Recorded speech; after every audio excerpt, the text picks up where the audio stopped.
masalah. Tapi artinya Anda harus memberikan effort berkali lipat. Saya membaca passion canvas-nya, ketika nanti ditulis apa peran strategisnya belum tentu sinkron.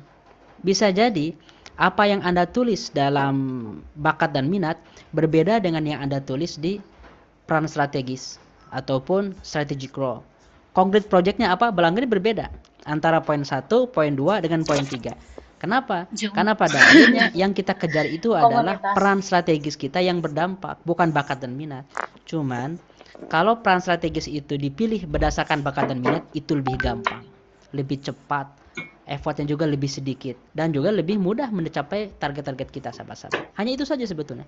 Tapi Anda kalau ingin mengejar RKU, indikator utama, andaikan Anda harus memilih 1 atau 2 indikator, maka indikator utama yang perlu dikejar adalah lingkungan strategis ini, sahabat-sahabat. Ini indikator yang perlu dikejar oleh kita sebagai para pengejar masa depan. Kita lihat ya. Nah, jadi ini adalah tahapan yang sudah dilalui. Sengaja saya ingin memberikan waktu karena sebetulnya idealnya nih, training RKU itu idealnya mungkin 3 bulanan dilaksanakannya. Setiap seminggu dievaluasi. Tapi kan waktunya mungkin nggak cukup bagi training ini. Kawan-kawan juga sudah keburu terdistract. Sekarang pun yang hadir lihat 77 orang, biasanya 100 orang lebih kan. Udah lupa kali ini masih ada training RKU ya. Karena saya fokusnya bukan menyelesaikan materi training. Karena bukan lagi ngajar, saya bukan lagi menyelesaikan tugas, tapi saya sedang mendampingi anak-anak muda untuk mengejar cita-cita besar, dimulai dari menentukan RKU yang tajam. Maka saya sabar menunggu sobat-sobat semua menyelesaikan RKU, menyelesaikan passion canvasnya masing-masing sebagai modal. Karena setelah itu kita akan mulai mengisi ini. Mengisi minimal ada 4 ruang yang bisa kita isi, terserah mau milih yang mana. Ini sifatnya pilihan, mau yang mana. Mau family, mau society di level kota, mau di level negara, atau di level umat manusia. Nanti tuliskan apa saja project-project konkret yang bisa kita kejar. Kalau sinkron dengan bakat dan minat, alhamdulillah. Kalau enggak masalah. Tapi effortnya lebih gede. Dan saya sudah merekap semua pertanyaan sobat-sobat di chapter sebelumnya. Tidak akan saya jawab satu persatu, tapi saya akan artikulasikan dalam bentuk materi ini. Ya, insyaallah ya. Baru terakhir nanti kita akan bahas tentang Taufik Robbani. Targetnya Anda di akhir sesi ini, akhir sesi ke-12, Anda sudah memiliki RKU. Bagaimana kita memulainya? Mari kita berkeliling dunia ya. Siap sobat-sobat? Jawab siapnya dengan gaya Alvan dong. Siap sobat-sobat? Siap. Insyaallah. Mantap. Coba kawan-kawan bayangkan apa saja perubahan-perubahan global yang kita tuh merasakan setiap hari, walaupun kita nggak ngerti. Bisa chat, bisa bicara langsung di mikrofon. Apa saja kira-kira yang Anda tidak paham, tapi terasa?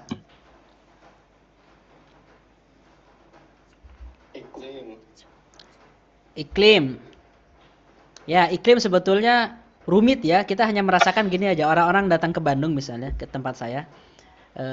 Terus udah bertahun-tahun nggak ke Bandung, bilang kayak gini, sekarang kok Bandung jadi makin gerah ya? Nah, makin gerah, makin gersang. Itu adalah perubahan global. Tapi kita tidak mengerti kan prosesnya. Berapa derajat naiknya per tahun. Lalu di daerah kita di ini misalnya di Balikpapan ya. Saya nanya ke kawan, ada yang di Balikpapan nggak tinggal di sini? Ada yang tinggal di Balikpapan? Kata kawan-kawan di sana, Kang di sini airnya nggak terlalu bagus kualitasnya. Kenapa? Karena ya mau gimana pun polusi dari kilang minyak itu menyebabkan kualitas asap udara yang ketika hujan airnya turun, airnya itu asam. Nggak seperti air di tempat lain yang segar. Oh ternyata kayak gitu. Paling orang ketika meminum air hanya merasakan airnya nggak segar ya, kenapa ya? Ada perubahan itu, cuma kita tidak memahami perubahannya. Ada yang bilang ini sistem keuangan global, politik global. Ternyata banyak ya. Banyak hal-hal yang berubah di dunia ini, tapi kita tidak selalu memahami mekanismenya. Tidak selalu memahami. Coba lihat misalnya ini. Sedikit demi sedikit kita beradaptasi dengan perubahan ini, tapi kita tidak memahami apa fenomena global yang sedang terjadi, sehingga kita santai-santai aja. Kasir bank kan mulai berkurang ya. Kalau Anda ke bank sekarang, mereka hanya mengurus hal-hal yang bersifat administratif yang ditangani manusia gitu. Kehilangan atau apa, itu pun yang benar-benar butuh penanganan spesial. Sedangkan penanganan udah rutin, bahkan hilang kartu ATM. Kalau di satu bank ya, saya nggak akan menyebutkan banknya, pokoknya warna biru aja, 3 huruf, awalnya B, terakhirnya A, tengah-tengah C. Nah jadi ketika hilang udah langsung otomatis keluar kartu ATM baru. Kartu ATM baru sudah menggantikan tuh berbagai tugas. Petugas tol banyak sekali sekarang yang menggunakan e-tol langsung di tap langsung berangkat. Udah nggak lagi petugas hanya satu. Tapi nggak tahu kenapa di beberapa tempat yang satu itulah yang banyak digandrungi. Saya nggak tahu kenapa. Tetap aja orang tuh ngantri di yang ada orangnya. Yang nggak ada orangnya itu pada kosong. Artinya banyak orang yang tidak rutin top up e-tolnya itu. Karena harus isi ulang di situ. Tapi banyak sekali perubahan-perubahan signifikan yang kita merasakannya walaupun kita tidak memahaminya. Toko, ruko, diganti dengan live streaming. Ayo apa? Istilah baru, istilah apa? Etalase, istilah nggak ngerti saya banyak. Saya nggak pernah juga jualan online sama live streaming kan. Nggak mungkin juga dikit tiba-tiba bikin live streaming. Ayo guys, L-Circle, swipe up sekarang. Beli, nggak mungkin juga. Tapi kita merasakan dampaknya. Orang tiba-tiba demo. Toko-toko kita sepi, ruko-ruko kita nggak ada yang mengunjungi sekarang, mall-mall juga. Beberapa mall di Bandung itu berdiri tumbang. Ganti-ganti pengelola itu. Kita merasakannya walaupun kita tidak memahaminya. Satpam makin sulit sekarang tugasnya. Karena di beberapa tempat hanya security cuma 1-2 orang gitu. Tempat yang gede. Karena semuanya serba alarm. Baju sudah tidak butuh satpam lagi sekarang. Dia hanya butuh mesin, hanya butuh sensor yang dicantolkan ke bajunya dengan magnet, lalu ada screening ketika keluar. Begitu keluar sudah berbunyi itu. Nanti satu security untuk mengelola beberapa toko itu cukup. Ketika suara itu muncul, mungkin dalam seminggu 2 minggu nggak akan muncul suara sama sekali. Kenapa? Karena otomatis seluruhnya. Ada CCTV, ada selo, ada alarm, itu menggantikan security. Kalau Anda melis yang seperti ini, terlalu banyak kan? Terlalu banyak catatan perubahan-perubahan akibat perubahan teknologi ini. Sebentar, sobat-sobat. Saya harus share satu link lagi.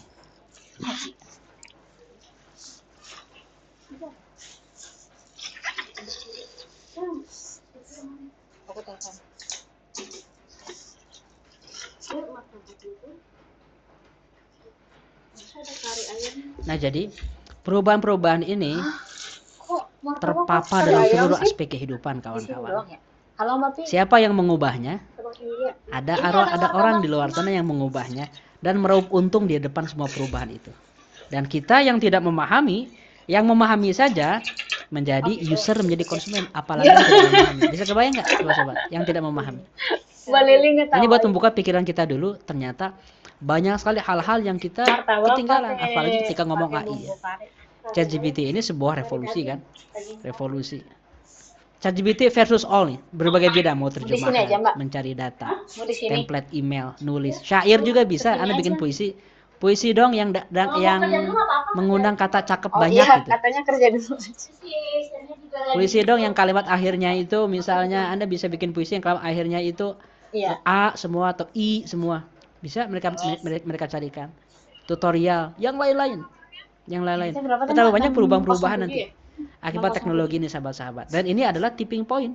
Di bawahnya luar biasa sekali. Orang yang menciptakan perubahan-perubahan otomatisasi melalui ChatGPT, itu eksponensial. ChatGPT adalah sumbernya ya, open source-nya. Tapi ketika orang membuat aplikasi-aplikasi tambahan, Google bikin game ini, lalu juga Microsoft bikin Copilot, itu raksasa-raksasa, belum yang kecil-kecilnya.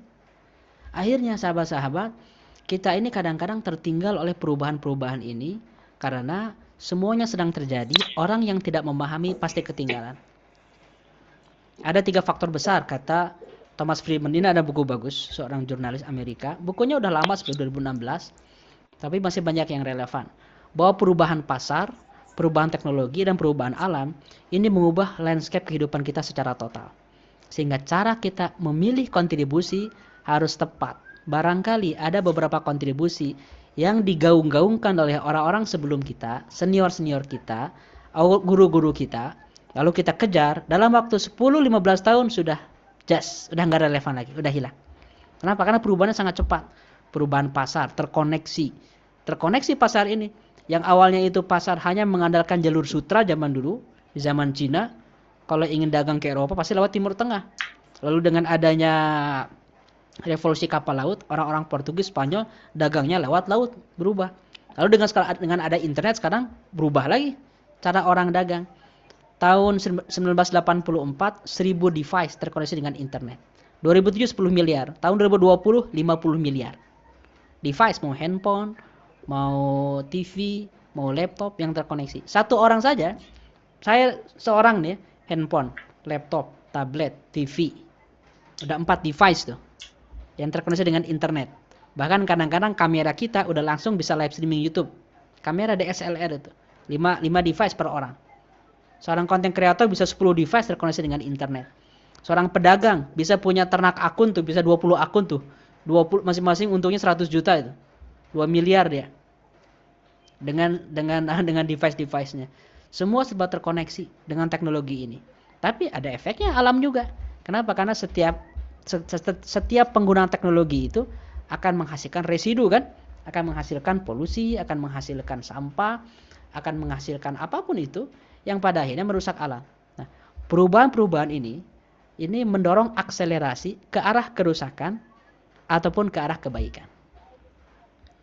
Oke, ini perhatikan dulu semua fenomena global ini sebelum kita berbicara tentang strategic role. Apa saja yang bisa kita ambil peran-peran itu. Yang jelas sahabat-sahabat, di saat dunia ini melesat secara eksponensial, terjadi kesenjangan kesadaran yang menganga antara kompleksnya realita dengan pikiran umat yang sangat minimalis. Padahal misi kita menebar rahmat bagi semesta kan. Itu jomplang, segitiga itu jomplang menurut saya. Yang paling atas adalah misi rahmatan lil alamin. Lalu ini ada realita yang kompleks. Dan di ujung ada pikiran kita yang sangat sederhana. Udahlah. Kalimat seperti ini udahlah. Hidup apa adanya saja. Hidup ya yang penting soleh pribadi. Yang penting buat keluarga. Anda sering mendengarnya bukan? Mengalir bagi keadaan. Anda sering mendengarnya. Tapi itulah realitanya sahabat-sahabat. Tidak perlu dikeluhkan ya bahwa kenapa sih mereka nggak ngerti gini doang. Nggak perlu dikeluhkan. Yang paling penting adalah 2 tahap. Satu diri sendiri. Yang kedua bagaimana mengubah mereka. Tapi mengubah itu mustahil kalau kita belum bisa mengubah diri sendiri. Makanya sahabat-sahabat dalam training ini fokusnya adalah Anda semua bagaimana saya berubah memiliki pikiran besar itu dulu. Karena itu modalnya. Nggak bisa kita mengubah orang kalau kita belum mengubah mindset kita. Kita punya mimpi rahmatan lil alamin. Rahmatan lil alamin ini akan dibawa oleh siapa? Akan dibawa oleh siapa? Siapa yang berpikir besarnya? Siapa anak-anak muda yang siap merealisasikan mimpi-mimpi besar ini? Anda semua.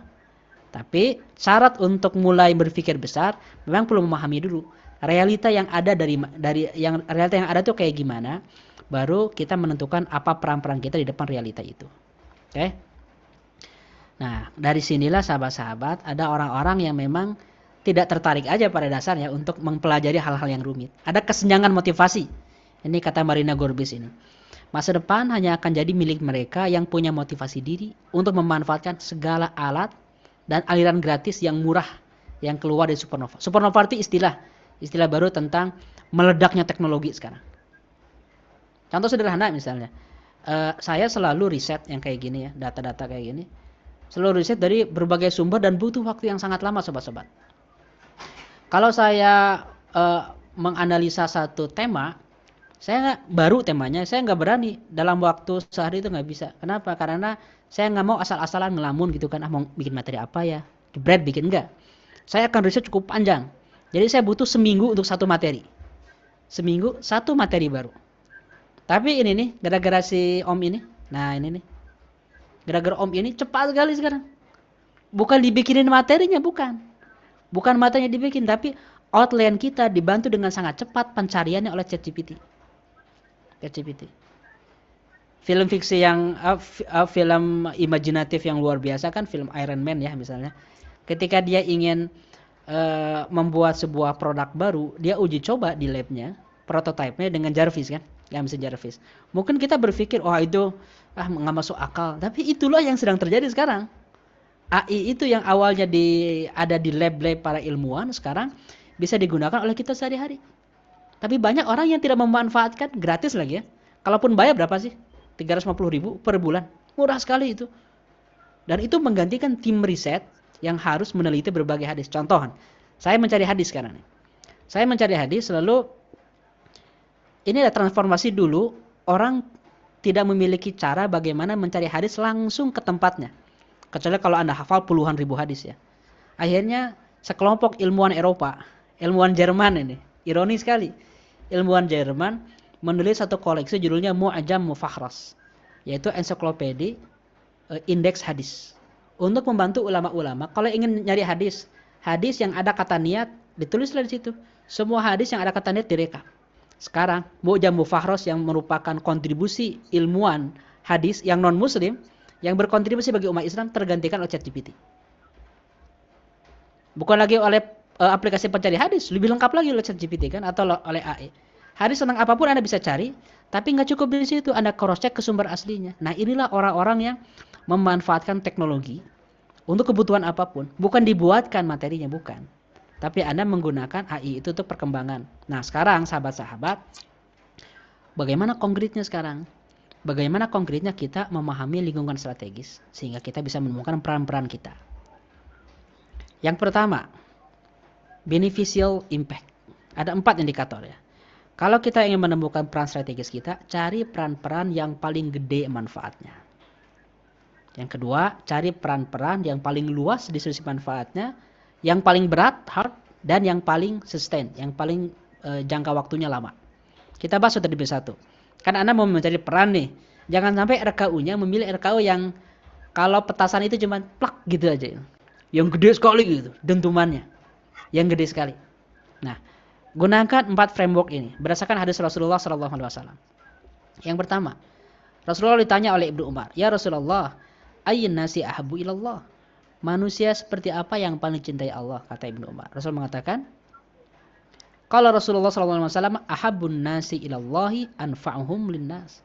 Orang yang terbaik bagi Allah Subhanahu wa taala adalah orang yang paling banyak manfaatnya. Manfaat secara umum ya. Jadi secara kuantitas harus banyak sahabat-sahabat. Si dampak kita itu. Carilah amal-amal, kontribusi, target-target yang kira-kira benar-benar berimpact bagi umat manusia. Yang tidak terlalu berimpact, walaupun bagus, skip. Atau menjadi target kecil. Menjadi target kecil sebelum target yang gede. Kenapa? Karena waktu kita sangat terbatas ya. Dari pemahaman ini. Ini indikator pertama. Cari amal-amal yang beneficial impact. Yang kedua, cari amal-amal yang distribusi manfaatnya itu luas sekali. Large.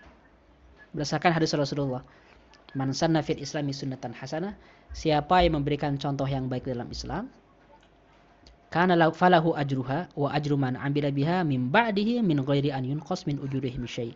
Maka dia akan dapat pahala dari amal itu plus pahala dari semua orang-orang yang mengikuti amal baik dia. Ini pahala yang berdampak dan luas itu. Satu kali mengerjakan tapi langsung terdistribusikan dengan viral. Maka kawan-kawan semua harus selalu berpikir dalam skala sistem. Misalnya, apa perbedaan antara guru ngaji dengan seorang aktivis pengajian? Apa perbedaannya? Dari distribusi manfaatnya. Guru ngaji bertahun-tahun dia mengajarkan ke 10 orang. Ya memang itu bermanfaat juga. Tapi kalau dia seorang aktivis, yang notabene Nabi Muhammad aktivis itu sejak usia 18 tahun loh, bukan ketika menjadi nabi. Dia berpikir sebagai aktivis itu, bagaimana saya menciptakan pola pengajian yang bisa diduplikasi. Itu sistem. Kalau misalnya ada orang yang ingin berkontribusi, saya ingin menjadi seorang ibu yang teladan. Nah, udah, seorang diri aja.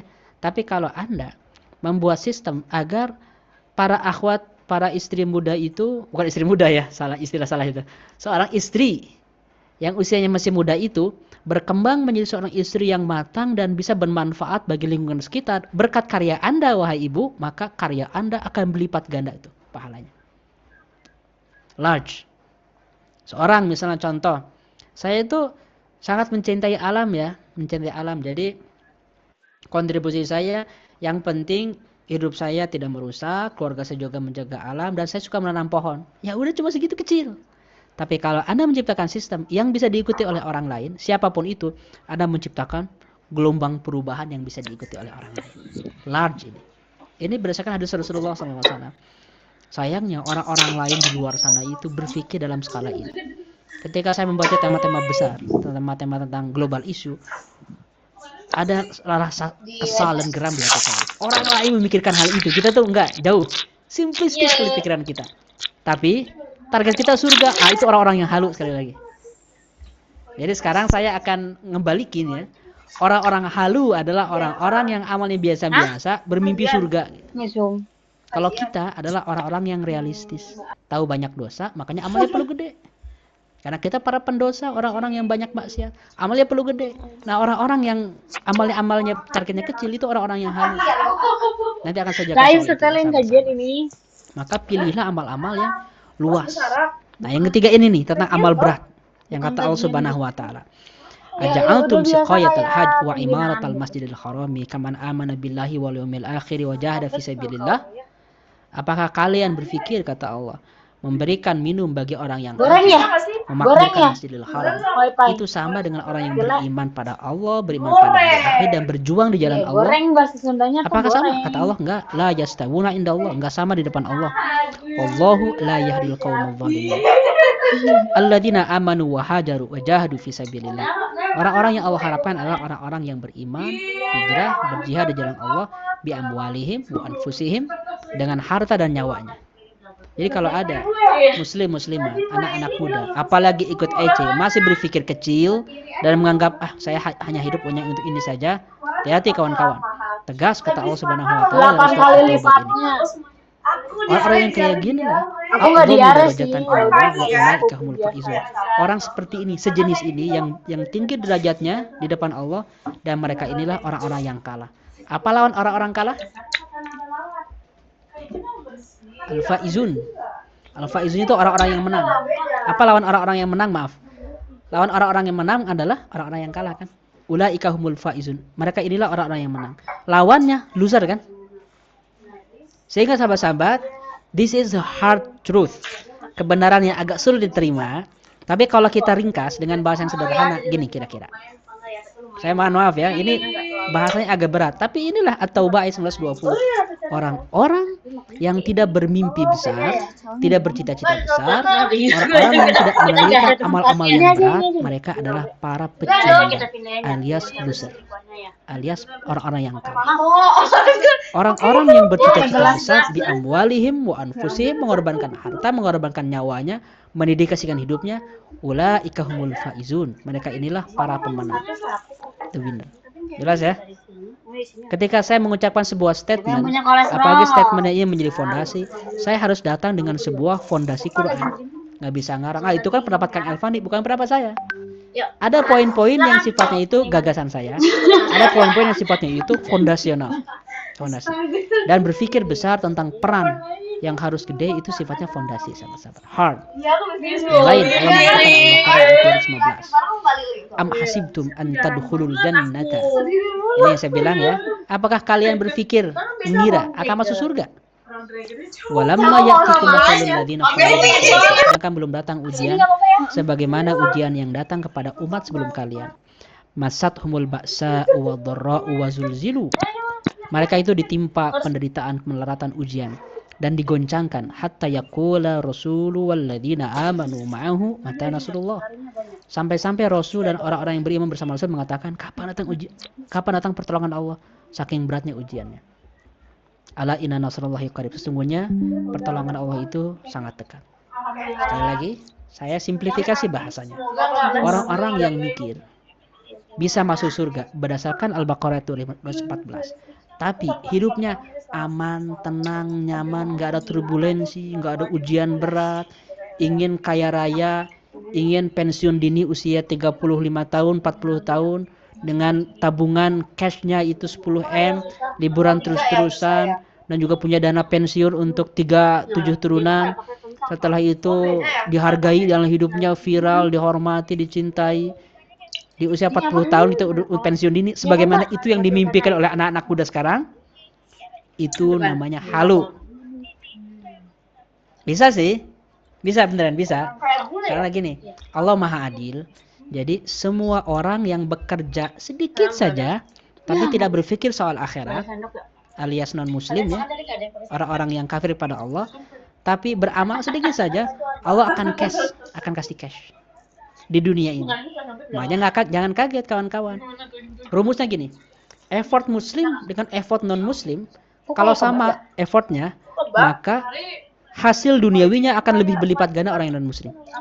Kenapa? Karena di akhirat sudah tidak tersisa cash, semuanya dibayar. Kalau muslim masih ada nanti pahala akhirat. Walaupun ini tidak jadi alasan bahwa saya kan masih melarat kayak gini kan insya Allah di surga nanti. Nah kan ada orang kayak gitu kan, kenapa kamu gak sukses? Insya Allah kesusahan itu di surga. Iya, kesusahan di surga itu amalnya gede. Kalau amalnya kecil nggak bisa. Kalau amalnya itu biasa-biasa saja, nah itu halu.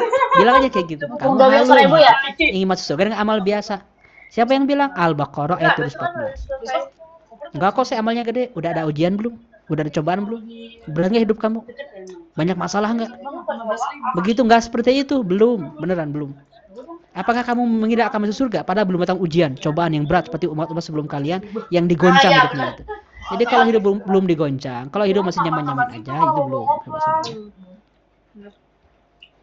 Sehingga jangan kaget kalau suatu hari menemukan hal ini, jangan kaget. Karena itulah tabiat kehidupan. Nah, sahabat-sahabat, adaptasi manusia terhadap perubahan-perubahan yang sangat cepat inilah yang harus kita kejar. Menurut teori Thomas Tillman ini, ada hukum Moore. Hukum Moore itu hukum tentang akselerasi, hukum eksponensial. Perkembangan teknologi, khususnya perkembangan chips ya, itu setiap tahun bertambah 2 kali lipat.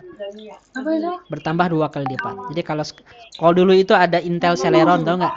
Masih ingat? Celeron, Pentium berapa? Pentium 3, Pentium 4 terus. Lalu juga ada i3, i5, i7. Saya ingat ya waktu itu pernah ngelihat ada laptop Mac, bukan laptop, komputer Mac, PC Mac gitu. Saya ingin beli waktu itu. Harganya sekitar 60 juta. Beberapa tahun yang lalu karena prosesornya i7. Prosesornya i7 dan juga memorinya RAM itu 1 tera. Wah, canggih sekali. Aduh, pengen banget nabung. Ingin beli ini karena butuh sekali komputer yang kuat. Belum beli. Setahun setelahnya tiba-tiba keluar M1. Udah. M1 dengan harga yang sangat murah gitu. Jadi terguling gitu. Prosesor Intel itu terguling dengan chip ciptaan Mac sendiri gitu. Nah, setelah ini jangan terus-terusan ikut. Kenapa? Karena setiap tahun ganti terus. M2, M3 sekarang. M3.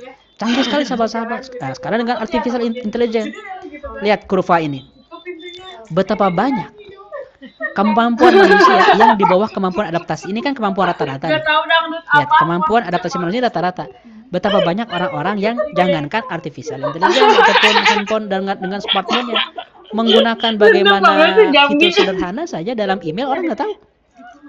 Orang tua kita yang di atas 50 tahun bahkan nggak pakai email gitu. Mereka nggak tahu konsep email, udah kirimnya ke WA aja gitu. Kita akan kayak gitu juga nanti, tenang aja. Di usia 50 tahun, 60 tahun kita akan gaptek juga suatu hari. Anak-anak kita lebih canggih.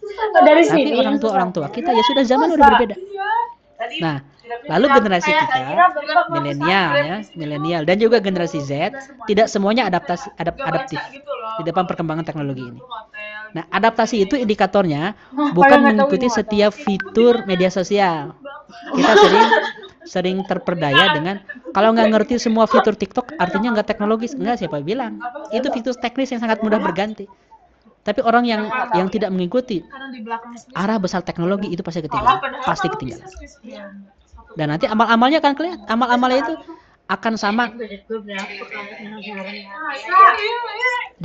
Tolong dibantu para admin di mute.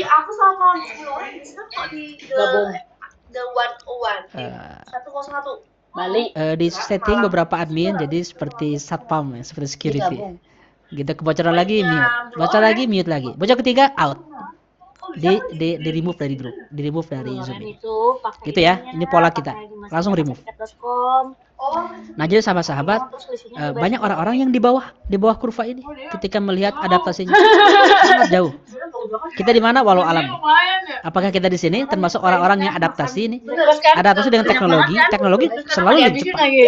Selalu lebih cepat dari kita teknologi. Tapi apakah kita termasuk orang yang menggunakan teknologi sehingga beradaptasi atau enggak?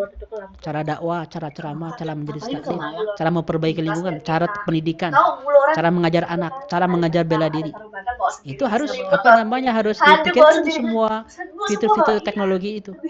Kalau enggak, tinggal jauh kita dari semua perubahan zaman itu. Dua sahabat-sahabat ya. Nah, sekarang pertanyaannya lebih ini lagi nih. Apakah di depan semua problematika, di depan semua krisis itu, kita menjadi orang yang udah capek, nggak tahan dengan perubahan itu, atau kita jadikan itu sebagai peluang? Setiap krisis selalu membuka celah kesempatan yang menstimulus seorang pemburu kebaikan untuk datang dengan proses peradaban, datang dengan proses perubahan. Kita melihat ada celah-celah sahabat-sahabat. Kenapa? Karena di setiap perubahan zaman dan juga setiap perkembangan teknologi itulah kawan-kawan banyak sekali celah yang dirasakan oleh orang, bukan hanya teknologinya. Anda bisa berkontribusi dalam teknologi, tapi banyak orang yang terdampak kan? Sekali lagi lihat ya. Ininya. Banyak orang yang terdampak tidak mampu beradaptasi dengan teknologi dan perubahan zaman ya. Sekali lagi di sini nih.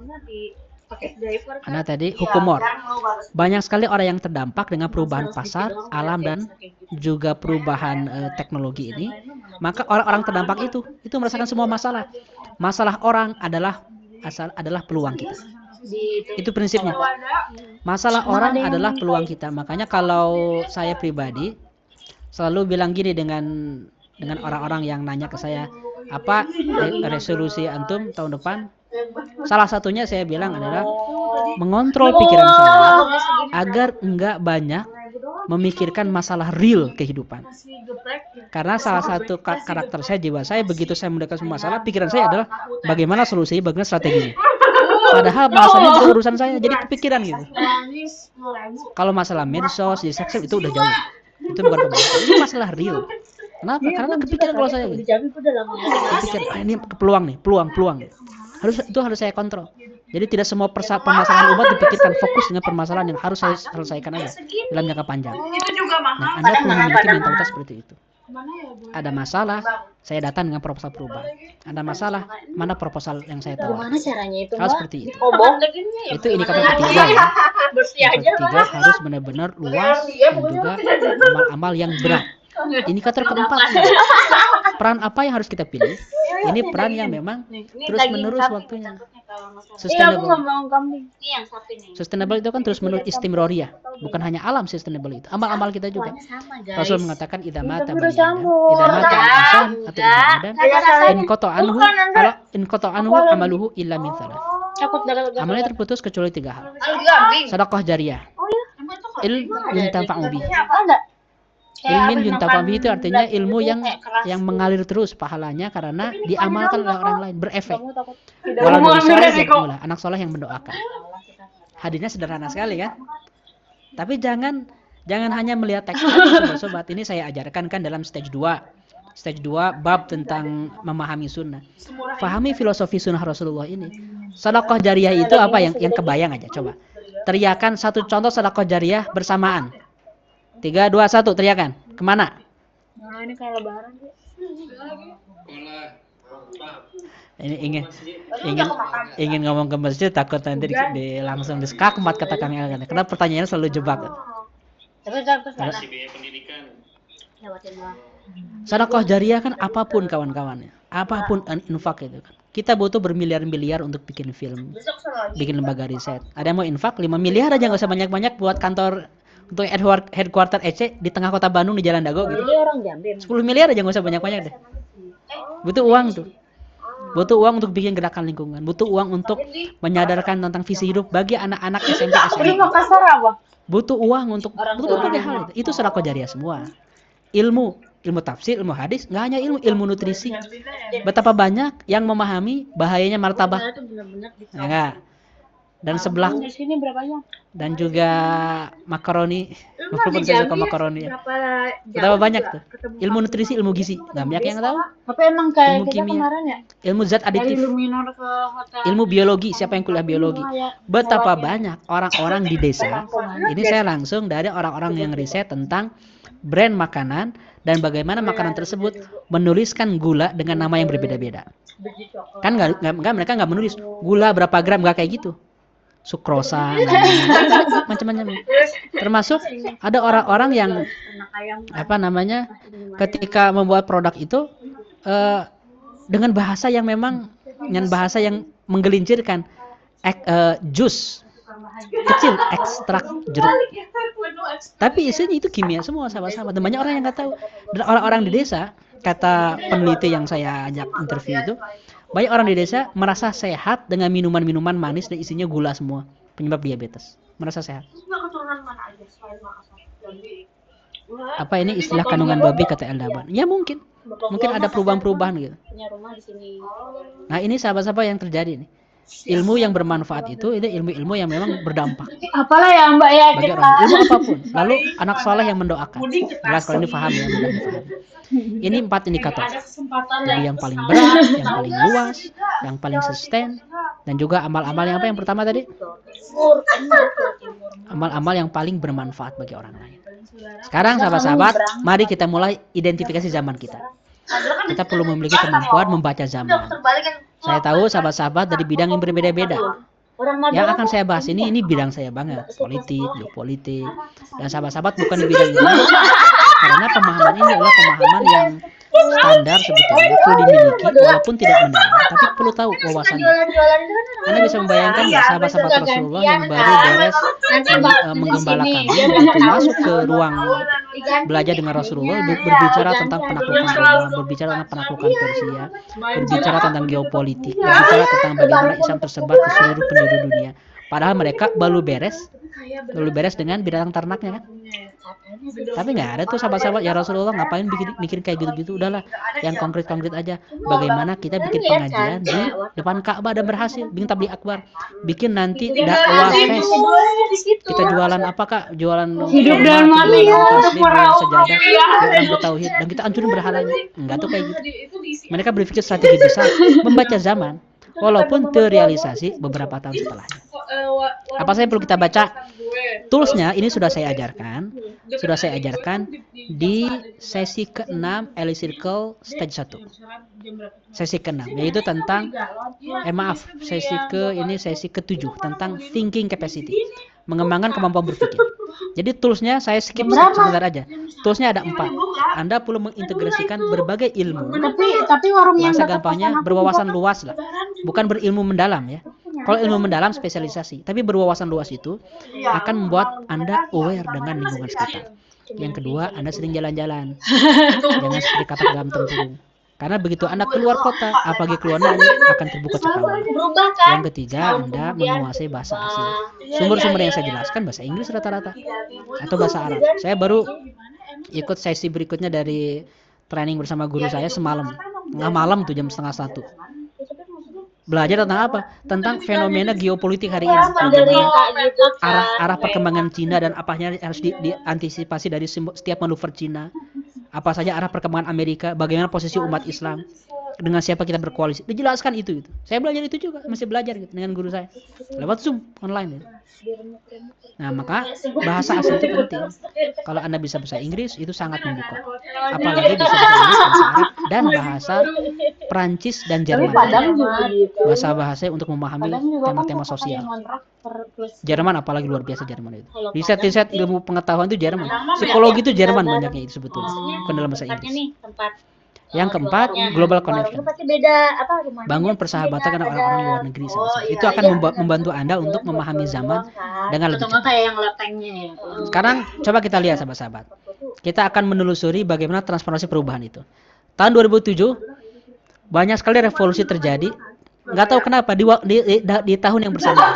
Ada banyak gitu. Jadi tahun bersamaan hampir bersamaan dengan krisis ekonomi global Amerika. Kan tahun 2008 kan resesi ekonomi itu. Tahun 2007 perusahaan-perusahaan besar yang disebut dengan istilah MNC, multinational corporation, itu melunching banyak produk-produk yang luar biasa, produk global. Mulai dari Elit iPhone. Madura. Ini kan revolusi pertama tuh dalam smartphone. Sebelumnya selalu ada tombolnya kan, dan fungsi apa namanya, fungsi handphone yang teknologi yang sangat berserakan, mulai foto dengan digital, dengan DSLR ya, telepon, ada teks, semuanya digabungkan dalam satu smartphone iPhone ini. Ini revolusi pertama. Di tahun yang sama ada Twitter. Ini dobrakan luar biasa level internasional ketika semua orang bisa ngomong, mengkritisi. Banyak revolusi dari Twitter. Change.org. Google membeli Android, saingan iPhone. Di mana sekarang semua aplikasi terkoneksi dengan Google. Bitcoin diintroduksi oleh Jepang, Nakamoto. Amazon berevolusi. Amazon itu sama dengan Shopee, Tokopedia sebetulnya awalnya. Tapi sekarang Amazon ini udah hampir seluruh aspek kehidupan dia garap Amazon itu. Hampir seluruh aspek kehidupan. Tapi dia merevolusi bagaimana buku tersebar luas. Perubahan Kindle itu dalam penelitian teknologi itu katanya sebanding seperti perubahan mesin cetaknya Gutenberg. Anda tahu Gutenberg kan yang pertama kali menciptakan mesin cetak. Ketika umat Islam itu masih menulis dengan tangan, orang-orang Eropa sudah mencetak buku sehingga ilmu itu tersebar dengan sangat masif. Nah, Jadi inilah revolusi ketika diperkenalkan Kindle. Sebelum ada buku-buku PDF yang kita baca sekarang. Gerinjal-gerinjal gitu loh. Airbnb merevolusi orang keliling dunia. Salah satu kendala apa coba? Kendala untuk traveling mahal kan? Enggak. Kendala untuk traveling itu mahal, hotel-hotelnya. Airbnb memperkenalkan di mana orang yang punya kamar lebih, kamar kosong itu bisa menjadi hotel. Jadi ini langganan saya dulu ketika keliling Eropa itu ya Airbnb. Hotel 50 euro, biasanya Airbnb bisa 10 euro. Zaman dulu ya, sekarang udah naik. Ini revolusi. Revolusi ini kan terus bergulir sampai sekarang seperti hukum eksponensial kata Thomas Friedman tadi. Hukum Moore. Jadi kalau Anda ingin baca, saya rekomendasikan baca buku ini. Thank you for being here. Dia pernah menulis juga sebelumnya di tahun 2001-an, judul bukunya itu The World is Flat, dunia yang datar. Dia menganalisa zaman, dia seorang jurnalis Amerika. Menganalisa zaman bagaimana perubahan-perubahan teknologi membentuk fenomena sekarang. Jadi kita semua, konsepnya adalah tidak mungkin berkontribusi mengubah kalau tidak memahami. Kita tidak mungkin memahami kalau kita tidak mengerti faktor-faktor yang membuat perubahan. Jadi keunikan buku-buku Thomas Friedman adalah dia membongkar fenomena dan membahas apa saja driving force yang menciptakan fenomena baru. Nah, ketika Anda memahami driving force itu, Anda bisa tahu di mana celah-celah yang sesuai dengan bakat minat saya di Indonesia. Jadi pemahaman ini sama-sama perlu dibangun oleh kita semua. Buku yang lain saya rekomendasikan. Bukunya John Naisbitt. Naisbitt ini dengan istrinya Doris Naisbitt, mereka pernah menulis Asia Megatrend, buku Megatrend, Asia Megatrend, menganalisa perkembangan Jepang, perkembangan Cina, perkembangan Asia, dan dia sangat tahu tentang Indonesia.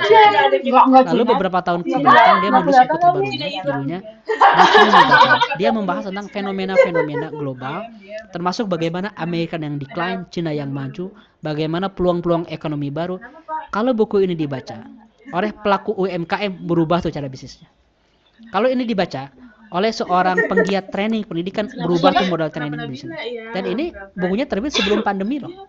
Sebelum pandemi, Anda bisa berubah menjadi pola Zoom dan pola pembelajaran online seperti sekarang, bukan karena pandemi, tapi karena memang sudah disiapkan sebelumnya. Ada sebuah teknologi baru di mana orang bisa belajar dengan open source dan sangat terbuka, terkoneksi seluruh dunia dengan fitur teknologi. Itu sudah disiapkan sebelum pandemi. Begitu ada pandemi, mereka sudah establish dan kita baru belajar menginstal aplikasi yang namanya Zoom, ya enggak?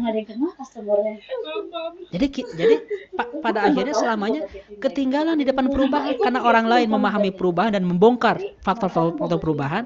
Kita memahami fenomena perubahannya, bukan memahami faktor-faktornya. Maka saya mengajak sobat-sobat semua, ini memang training RKU, tapi bahan-bahan berpikir RKU itu harus modern, harus up to date, bukan merenung di kamar itu, bukan kawan-kawan. Membaca buku-buku kayak gini. Ini mantan orang Google, Eric Schmidt dan Jerry Cohen. The New Digital Age. Sebelum pandemi juga buku diterbit. The New Digital Age, bagaimana proses teknologi mengubah seluruh landscape kehidupan. semua privilege yang Anda lihat dalam film Iron Man dengan Jarvisnya itu akan kita rasakan sebentar lagi. Apalagi ketika Anda membaca buku ini Ian Pearson. Anda akan kita rasakan semuanya karena semuanya serba teknologi otomatis. Jadi implementasi AI kecerahan buatan bukan hanya di handphone dan bukan hanya ketika searching, tapi dalam keseluruhan kehidupan kita, termasuk untuk merekomendasikan makanan, nutrisi kita, olahraga kita, jumlah air minum yang perlu kita minum. Mungkin ke depan akan masuk ke dunia spiritual juga. Zikir yang perlu Anda baca hari ini adalah zikir A gitu, zikir B gitu. Akan masuk ke situ juga sahabat-sahabat. Di New Digital Age. Wah, ini dahsyat sekali, mind blowing. Saya nggak bisa masuk ke tema detailnya. Yang jelas, saya merekomendasikan buku-buku ini untuk menambah pemahaman Anda. YouTube Borok Kayangan Ian Pearson. 85% prediksi dia tepat tentang hal-hal yang akan terjadi di masa depan. Ini bukan membaca buku ahli nujum ya, bukan dengan menerawang dengan garis tangan. Maka ke depan Anda bulan ini akan seret nih dompetnya. Bukan kayak gitu. Tapi membaca fenomena, menganalisa data sehingga ke depan 10-20 tahun ke depan apa yang mungkin terjadi. Joel Freeman bahkan sampai memprediksi 1 abad ke depan bagaimana great transformation yang akan terjadi. Jadi kalau misalnya Anda masih berpikir kayak gini nih, RKU kayaknya nggak relevan kalau terlalu jauh karena mungkin ada perubahan zaman. Iya, perubahan zaman itu bisa diprediksi walaupun tingkat akurasinya tidak mungkin 100%.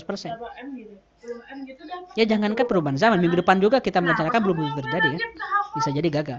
Tapi yang paling penting itu bukan terjadinya, bukan hanya terjadinya. Yang paling penting usaha kita untuk memprediksi apa yang dibutuhkan umat manusia 10, 20, 50 tahun ke depan dan berpikir ke situ.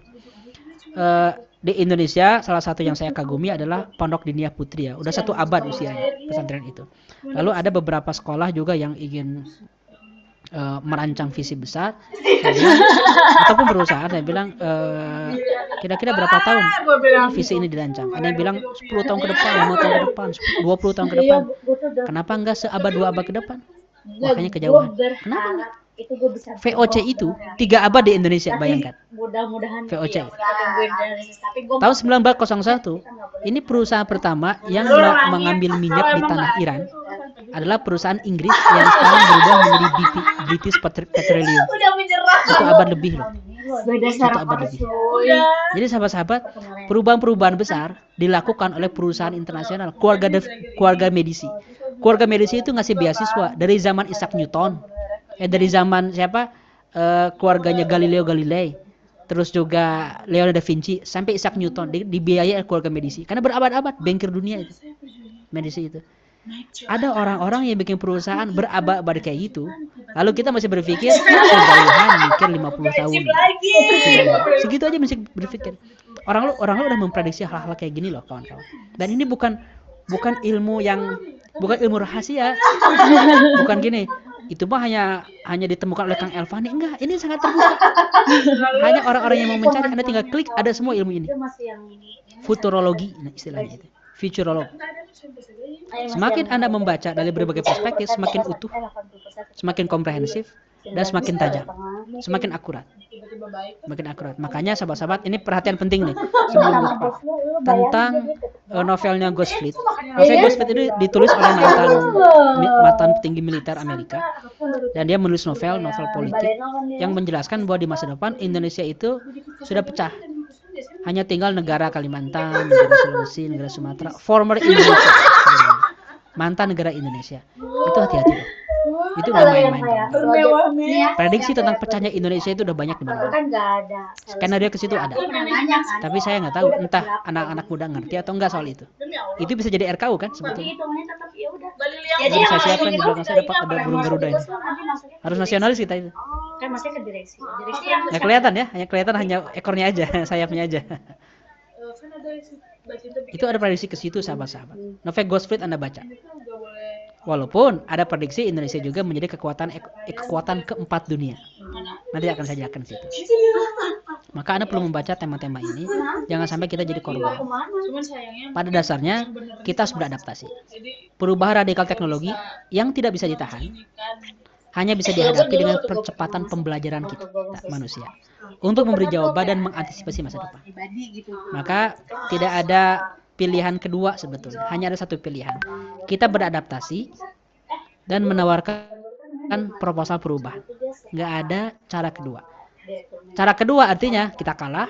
Kalau kita kalah, akhirnya kita tidak jadi relevan. Mau Anda berpikir besar, mau Anda bercita-cita besar, tapi cita-citanya mohon maaf tidak relevan, nggak kepake. Ingat, kan kita bercita-cita hal-hal yang relevan, yang bermanfaat, yang berdampak, yang diikuti kan. Lalu kalau kita punya RKU gede, tapi RKU gedenya itu benar-benar halu, benar-benar hanya berdasarkan passion, follow your passion, iya passionnya nggak bermanfaat itu. Follow your passion, iya passionnya itu nggak dibutuhkan umat, nah itu percuma. Maka sebetulnya konsep RKU itu, walaupun ada 4 tahapan, tahapan yang intinya itu dimulai dari tahapan ketiga, yaitu strategic role. Apa peran strategis kita? Kalau peran strategis itu sesuai dengan bakat dan minat, alhamdulillah. Sekarang saatnya kita mulai mengakrabi teknologi. Walaupun kita bukan orang teknologi, belajar lah. Saya juga sama kan, bukan orang teknologi. Saya ini orang IPS aslinya. Walaupun waktu SMA-nya saya IPA. Waktu SMA saya IPA, tapi kan perjalanan saya kalau saya pribadi itu semuanya berhubungan dengan ilmu agama, ilmu filsafat, ilmu politik. Tapi mau tidak mau tidak bisa. Harus mengenal semua akrabi teknologi, walaupun tidak harus menjadi teknisi ya. Tapi mau tidak mau sahabat-sahabat mulai mengenal teknologi. Jadi kan AI menjadi IA. AI itu kan artificial intelligence. Kalau dalam bahasanya Tony Fadell itu, jadikan artificial intelligence itu sebagai pendamping Anda berkembang. Intelligent assistance. Saya ingat ya, ketika muncul ChatGPT, langsung banyak orang jualan apa coba? Apa di internet atau di nggak tahu ya di algoritma Anda. Setidaknya kalau di algoritma medsos saya, yang muncul itu semua yang nawarin tentang prompt tools yang berhubungan dengan ChatGPT. Itu adalah contoh orang-orang yang gercep mendapatkan peluang, termasuk Denny Santoso itu yang Akhirnya bikin setelah itu kita makan berempat digital sendiri. marketing. Aku kafenya masih lama. Jualan itu terus, jualan kayak gini gitu. Nah, lumayan sih itu gercep luar biasa. Tapi nggak hanya itu, sobat, nggak hanya itu. Anda bisa menjadi ilmuwan, bahkan Anda bisa hati-hati, kalimat saya jangan disalahpahami. Anda bisa menjadi seorang penulis yang produktif dengan ChatGPT. Bukan ditulisin bukunya, bukan. Tapi Anda bisa riset dan juga bisa mendapatkan data yang sangat cepat, langsung kesimpulan yang berkualitas dengan pola yang tepat. Suatu hari saya akan cerita tentang bagaimana menjadikan AI menjadi IA. Saya pernah mengajarkan bertahun-tahun lalu, saya ingat. Ketika ada materi stage 2, ada yang nanya gini, Kang, gimana caranya membangun learning team? Saya bilang learning team itu mahal. Yang nanya siapa ya kawan-kawan? Ketika di forum diskusi stage 2, tapi forum tambahannya itu. Moderatornya Shirley kalau nggak salah. Nah, waktu itu ada yang nanya gimana membangun learning team. Saya bilang learning team itu bisa, cuma mahal. Butuh bayar orang, butuh ini, butuh itu. Sekarang gratis, hanya 350.000 per bulan. Kalau Anda subscribe ChatGPT yang plus. Atau kalau Anda subscribe $30 dengan menggunakan Microsoft Copilot. Itu lebih canggih dari ChatGPT. Tingkat akurasinya. Nah, tapi yang kayak gitu sahabat-sahabat belum kepake oleh orang-orang yang tidak mengakrabi teknologi. Yang awalnya saya bikin materi 1 minggu, sekarang 2 hari bisa bikin dengan kualitas yang sama, tapi akurat. Bukan dibuatkan materi, tapi Anda punya pendamping untuk riset, sahabat-sahabat. Nah, yang kayak gini-gini, ini baru tahap awal dari revolusi teknologi.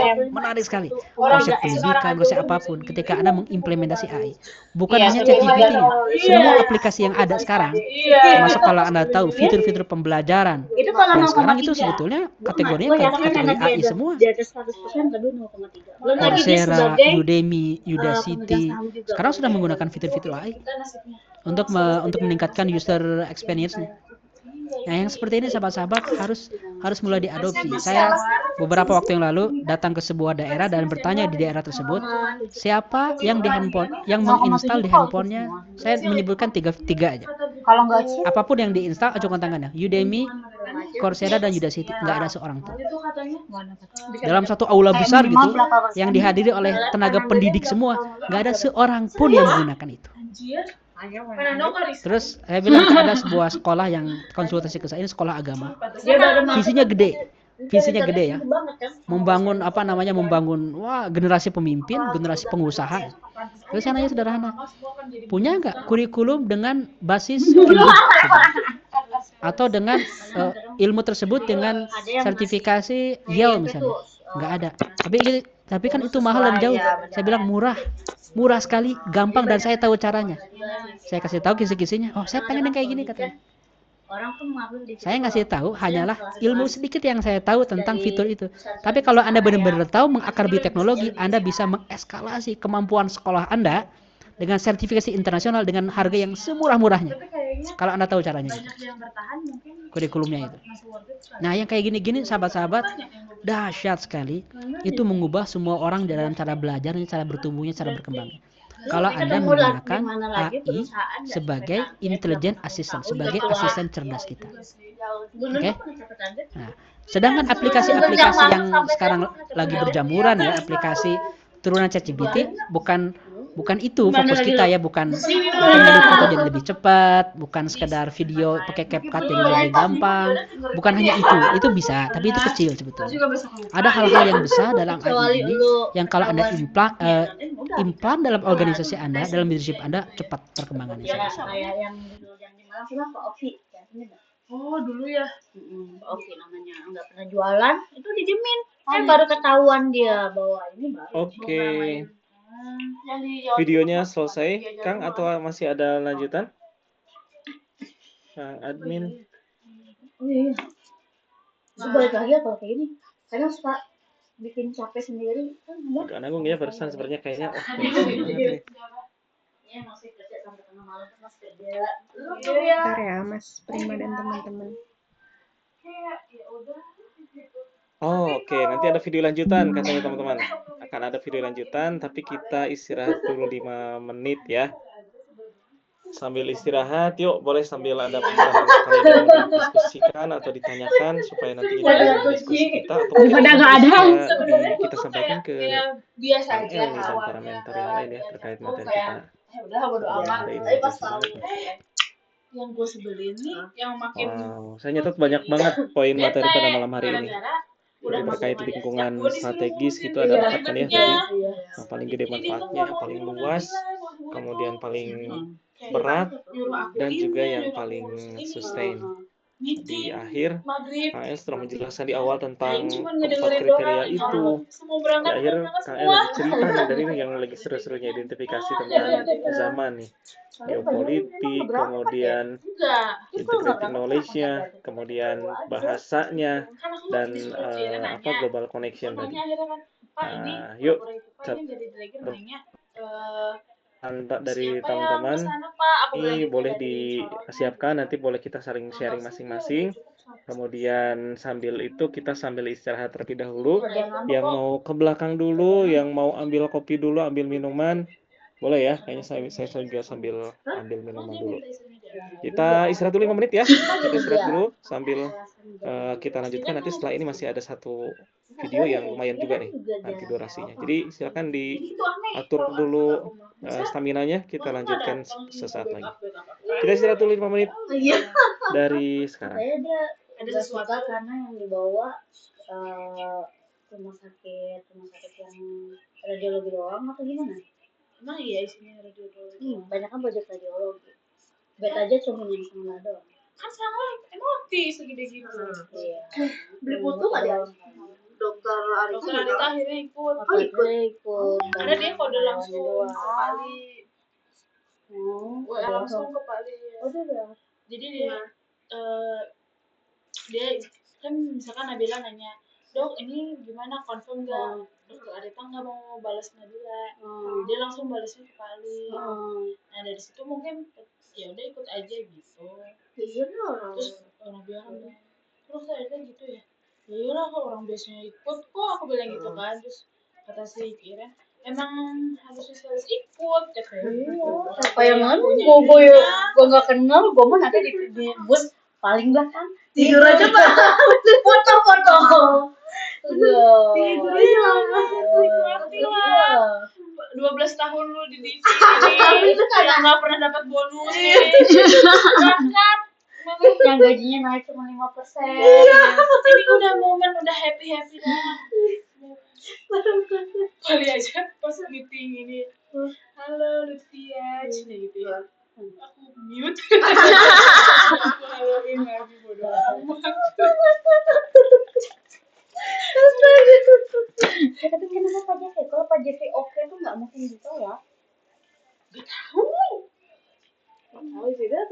Pak Jeffrey. Kalian kok nggak kayak nggak ada ini sih, tapi Pak Jeffrey kalau depan yang lain tuh kayak mengeluh-ngeluhkan timnya. Tapi Kitanya tuh ternyata- kayak sebenarnya kita biasa aja. Tapi gak yang nggak tahu, mungkin karena hati, walaupun aku kan awalnya nggak tahu ya kalau ternyata gelondongan ke dia, terus dia yang bagi-bagi gitu ya katanya bonus itu. Terus dia approval ke finance-nya kan dari Pak Jeffrey kan, ada beberapanya. dia mau ngajuin lu 10%. Iya. Ya memang persentase dari Bunia, tapi yang Tapi kan yang perjuangin kan dia. saya kayak gue ya udah gitu kan. Tapi dari dulu Udah buka juga aja. saya lebih problem kan deh.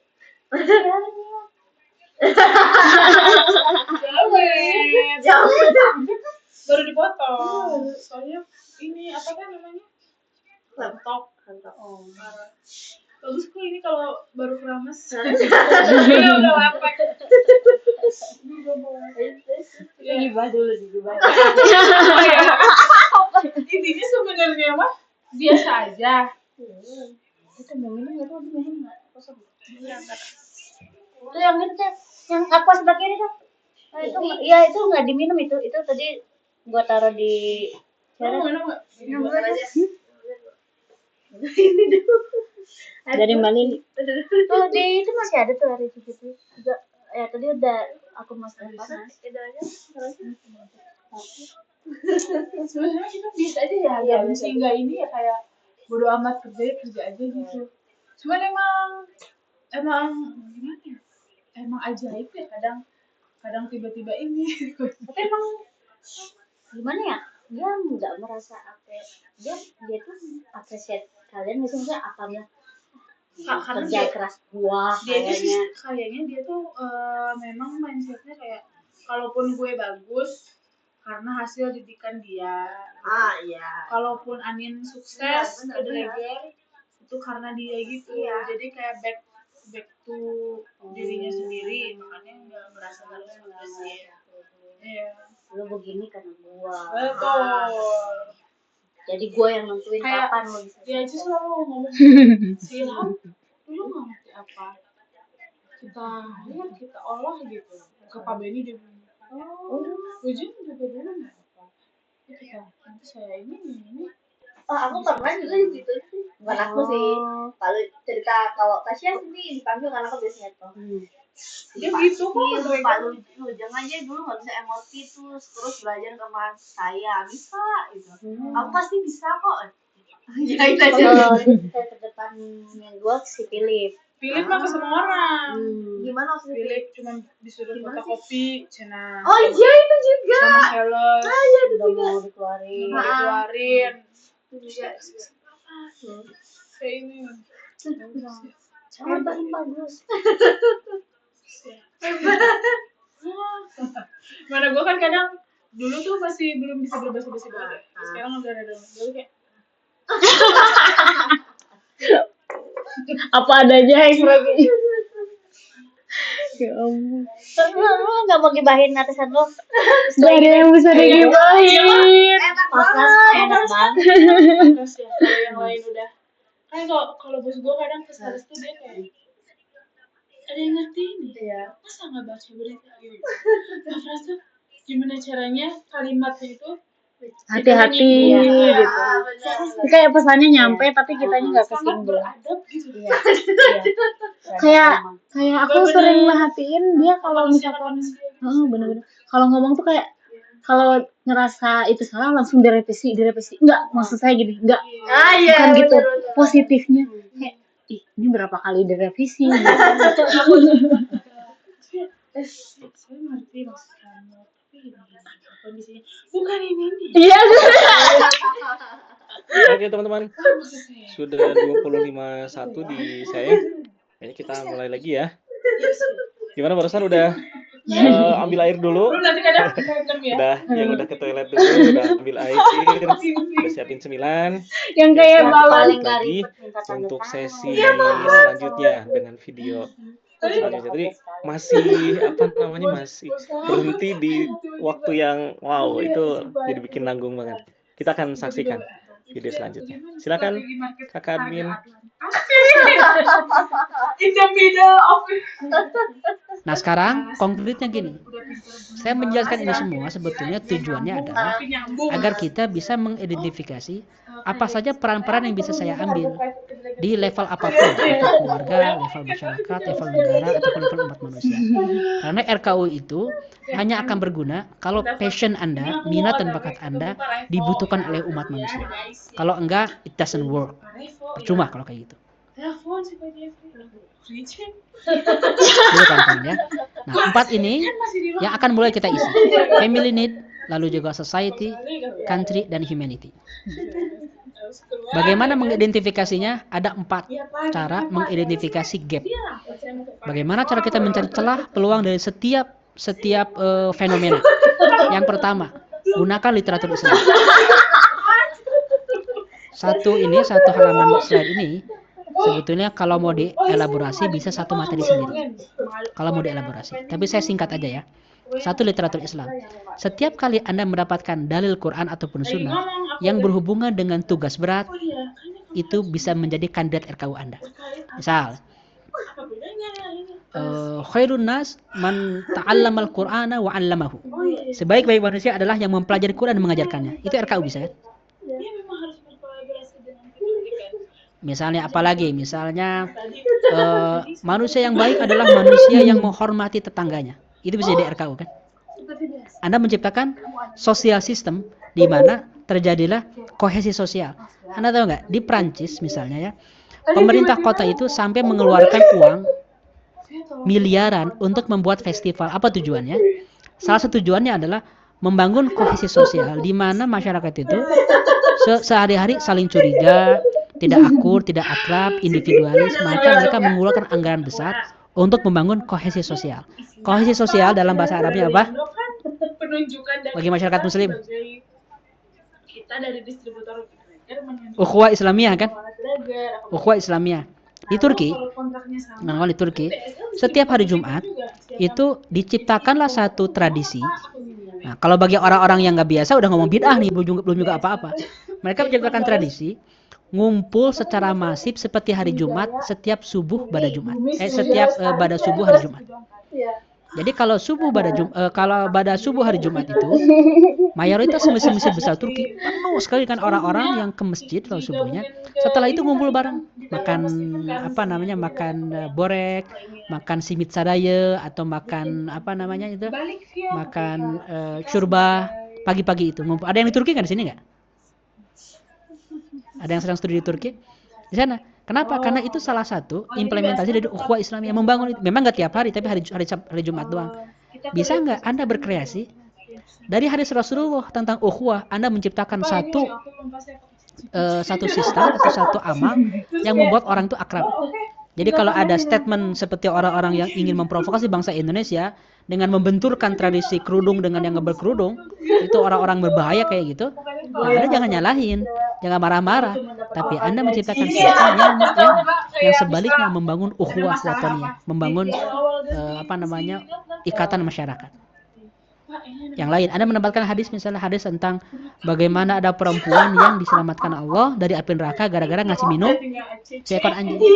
Bukan ngasih minumnya, Anda menciptakan sistem perubahan agar manusia itu bisa menghargai binatang. Itu kontribusi unggulan. Jadi Anda bisa mencari gap dari literatur keislaman, apapun itu.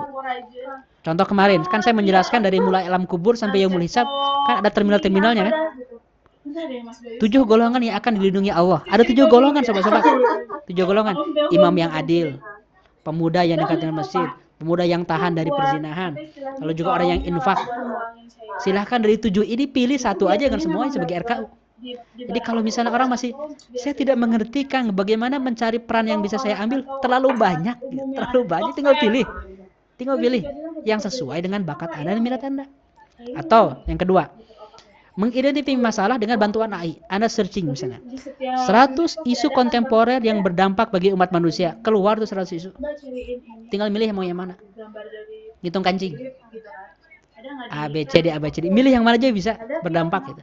Atau dengan bantuan spesialisasi. kirimin dulu ke Saya udah, ini bahasanya nanggung ya. Saya udah nanggung kuliah di sini, saya akan berkontribusi di sini aja. Ya silahkan bangga. Itu peran strategis Anda. Anda udah punya ilmu spesialisasi, lanjutkan. Jangan switch ke bidang yang lain. Karena kalau switch ke bidang yang lain, Anda akan memulai dari awal. Kecuali kalau Anda sangat tidak menikmati bidang tersebut, jangan ragu-ragu. Studi switch kelas segera. ya. Jangan biarkan 30 tahun, 50 tahun hidup Anda ke depan, kalau dikasih usia, dikorbankan dengan alasan saya sudah nanggung di bidang ini. Tapi kalau Anda memilih bidang itu dan yakin, dalami dalam spesialisasi Anda. Itu cara mencari RKU, cara mencari gap-nya ya. Yang keempat, cari gap-gap yang memang berhubungan dengan emosi Anda gitu. Ada ikatan emosional.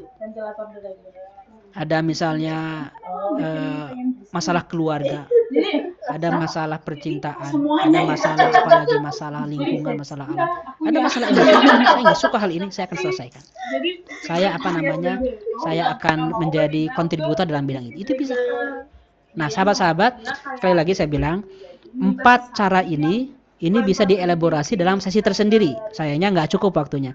Saya akan masuk bagaimana menurunkan 4 cara ini dalam 4 layer yang berbeda, dalam 4 ruang yang berbeda. Sifatnya Anda memilih ya, memilih mau yang mana saja boleh. Tidak akan dijudge, karena Anda akan dijudge oleh Allah Subhanahu Wa Taala, bukan oleh saya. Bagaimana cara mengimplementasikannya dalam 4 ruang ini? Ya. Pertama, family. 4 ruang ini, family, masyarakat, kota, negara, dan juga umat manusia. Family sekarang. Setiap orang itu diikat oleh satu fitrah yang namanya DNA ya. DNA. Mau nggak mau kawan-kawan ini nggak bisa kabur. DNA itu sangat mempengaruhi. Kata Rasulullah SAW, innal irqa dassas. Keturunan itu menginjak-injak. Maksudnya apa? Kalau orang itu sudah punya tabiat tertentu di darahnya, itu nggak bisa dilawan. Makanya kalau misalnya ada identifikasi karakter orang berdasarkan DNA, tapi yang valid ya ini, yang valid akurat gitu, hasil gabungan ilmu psikologi, ilmu kedokteran, akurat sekali, wah itu mantap.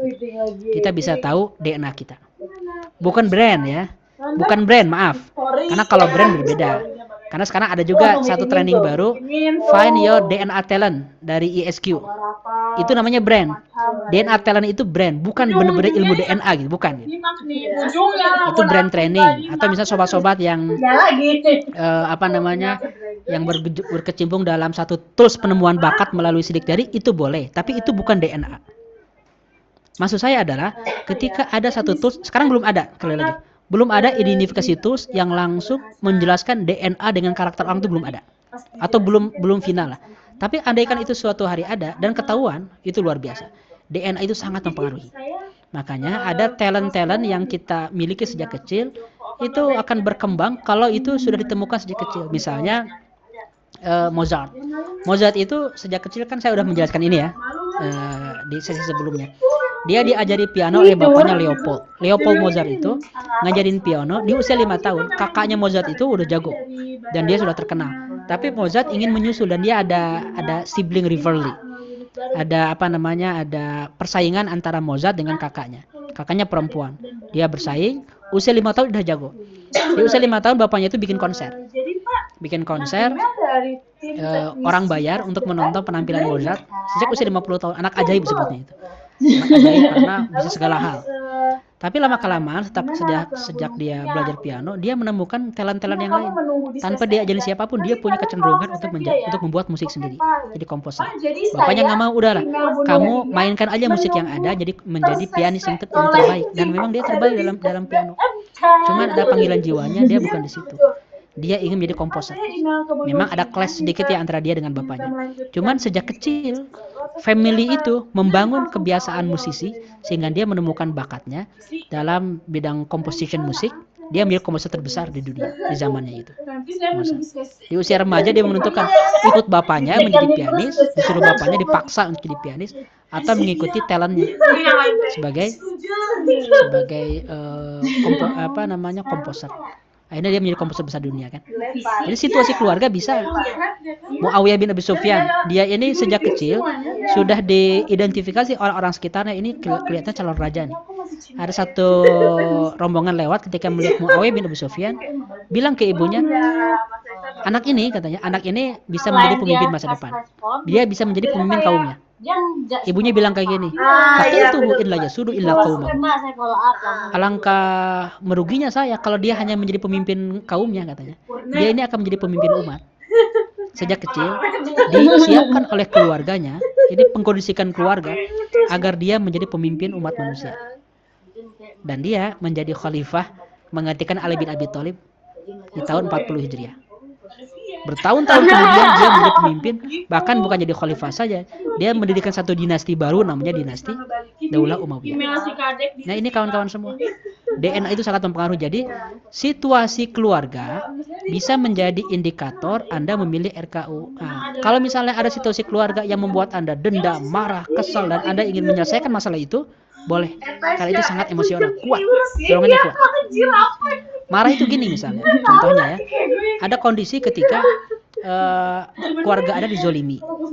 Keluarga Anda dizolimi. Setelah itu, Anda tidak terima dan Anda tidak bisa ngapa-ngapain.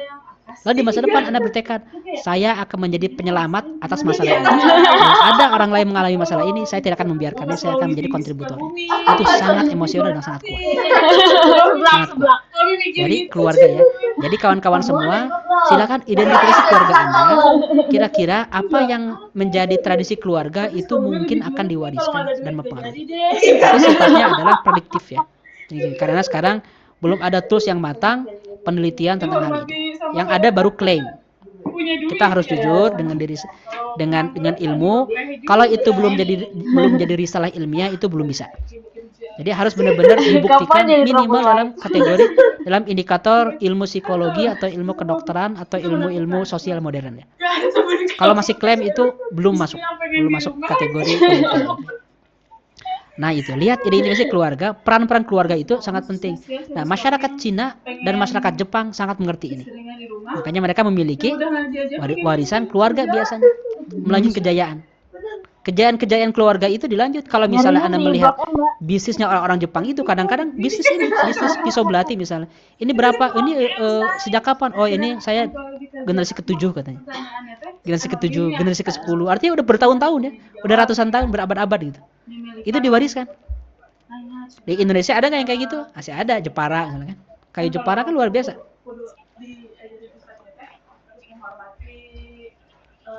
Ada banyak kajian tentang apakah pembiasaan itu membentuk DNA baru atau enggak, itu jadi perdebatan tuh. Apakah pembiasaan bertahun-tahun itu membentuk DNA atau enggak?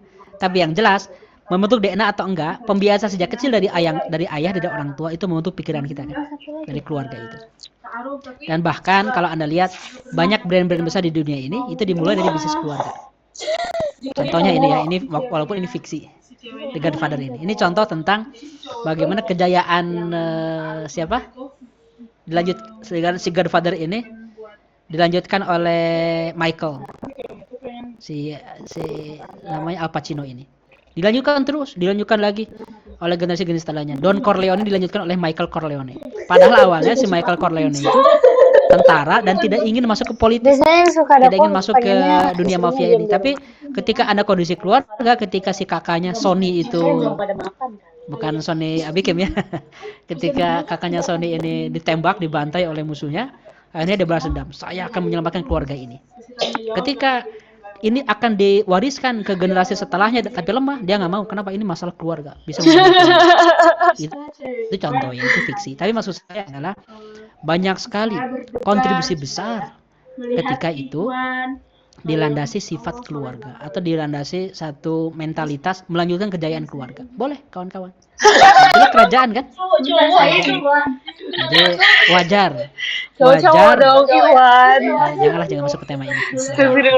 Wajar kalau orang itu ingin anaknya maju. Kasih tahu aku ininya. Tema itu. Apa ekspresinya Ustaz Jujur? Tapi harus dengan cara yang jujur, bukan dengan cara yang culas. Oke, kita lanjut ya. Masih tenang lagi gitu kan. Nah, sekarang wanita sekarang. Ini masih keluarga. Bagaimana kondisi perempuan? Nah, ini saya rangkum dari pertanyaan kawan-kawan semua kan. Gimana perempuan ini, istri, kendalanya terbentur dengan suami, bagaimana kondisi saya di luar rumah, anak-anak gak keurus. Sifatnya ini pilihan sahabat-sahabat. Yang tidak boleh dua titik ekstrim. Mewajibkan dan juga melarang. Dua hal ini. Yang Anda lihat di sini semuanya adalah ruang aktualisasi seorang akhwat. Semua hal ini. Yang tidak boleh adalah semuanya mewajibkan salah satunya ataupun melarang salah satunya. Itu yang nggak boleh. Karena semuanya adalah ruang kontribusi. Satu, seorang perempuan akan dihisab dengan suami atau sendirian. Itu dijawab dulu kawan-kawan. Bagi semua akhwat yang masih ragu ini. Ayo jawab akhwat, bukan Ikhwan. Anda akan dihisab berdasarkan suami atau akan dihisab individually? Ibadahnya Masya Allah. Ya Allah. Jadi kalau dalam bahasanya Jordan Peterson itu dia bikin namanya istilahnya itu naratif your story of life itu. One page of story of life. Tiap orang harus bikin itunya. Ketika Anda membaca Sirah Nabawiyah, contohnya, Anda membaca Sirah Nabawiyah, Anda akan membaca Umar bin Khattab sebagai pemain figuran. Oke? Abu Bakar pemain figuran.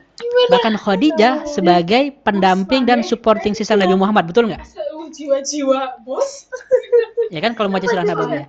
Tapi kalau Anda membaca sejarah Abu Bakar As-Siddiq, Anda akan membaca Abu Bakar adalah aktor utama, Nabi Muhammad adalah gurunya Abu Bakar As-Siddiq. Jelas nggak? Ada jiwa-jiwa bos. Paling Yang akan dihisab oleh Allah adalah amal Abu Bakar, bukan amal Nabi Muhammad. Nah, ketika Anda membaca Khadijah, Aisyah, membaca sejarahnya Fatimah, Anda akan membaca bahwa mereka ini memiliki mimpi hidup.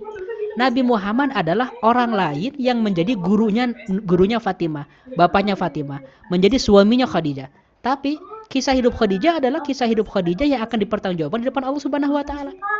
Story of life Khadijah atau life journey Khadijah itu life journey dia sendiri.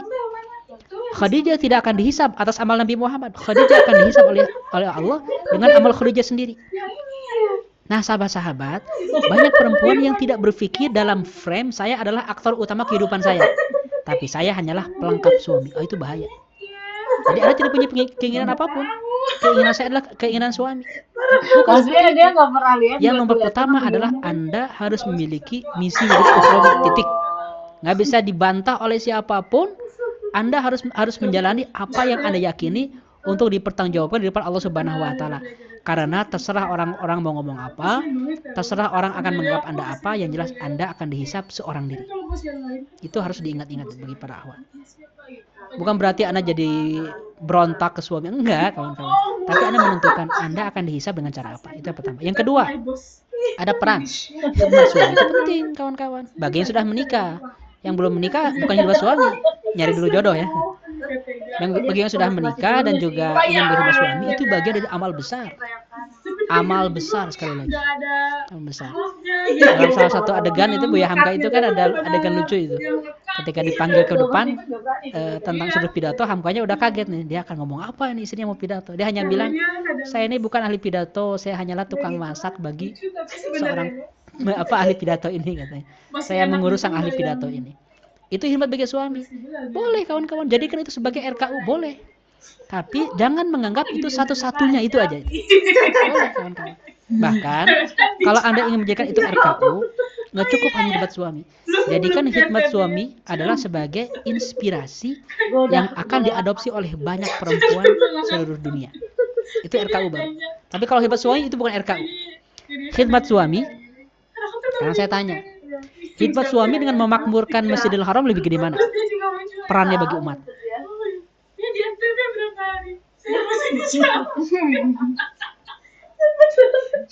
Ya, Anda bayangkan aja. Khidmat ke satu orang suami, jelas satu ya, nggak mungkin dua.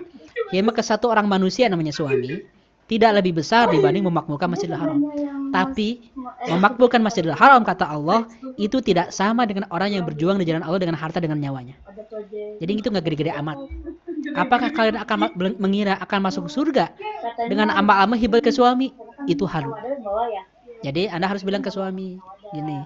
Atau Anda yang punya istri, bilang ke diri sendiri bahwa sang istri ingin masuk surga hanya dengan berkhidmat ke suami, itu nggak cukup.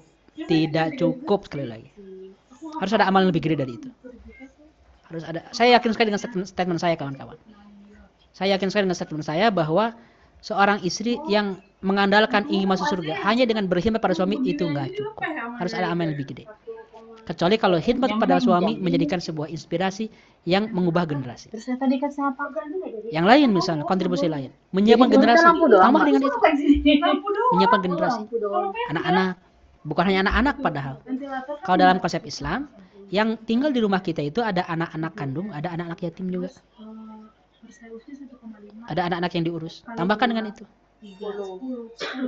Kalau anak ini pasangan yang pernah menikah sebelumnya, wah itu pahala gede juga. Banyak orang yang nggak mau di situ. Melanjutkan mengurus anak orang lain. Itu pahala gede.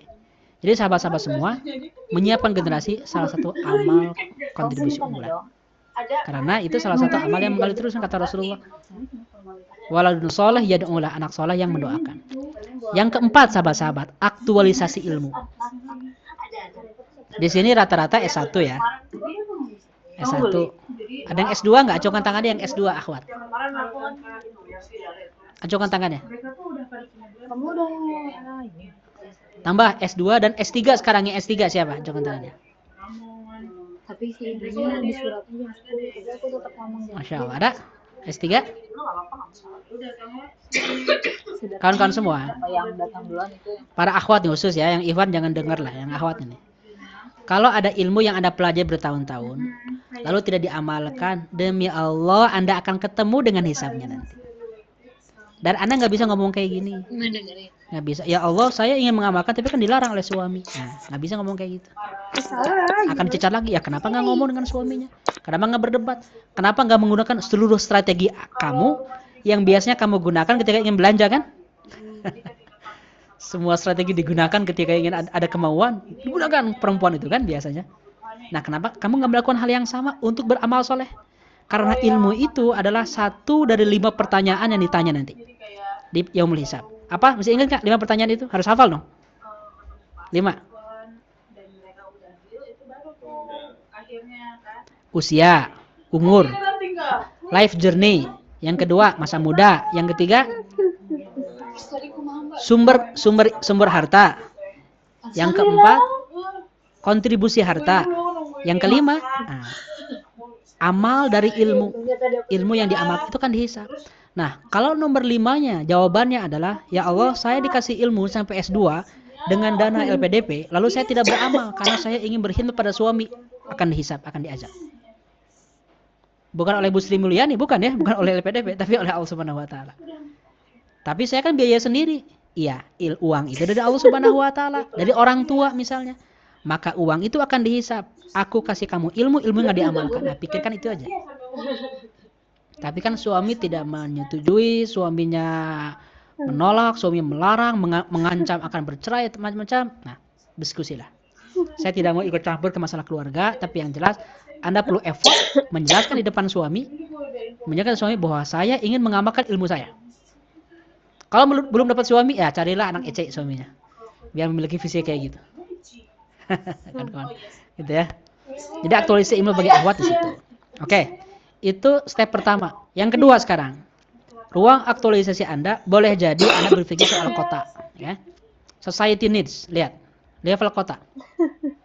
Bagaimana caranya? Sensitif dengan lingkungan sahabat-sahabat. Pelajari apa yang ada di sekitar kita, lihat apa yang ada, apa yang sedang terjadi. Dari gambar ini, satu gambar aja, apa yang bisa Anda kontribusikan coba? Dari gambar ini.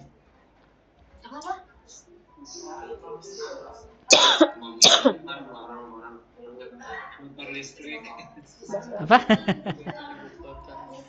Ada yang bilang lukisan, bikin lukisan. Ini kan masalah polusi, kawan-kawan. Oke, coba di mute lagi semuanya.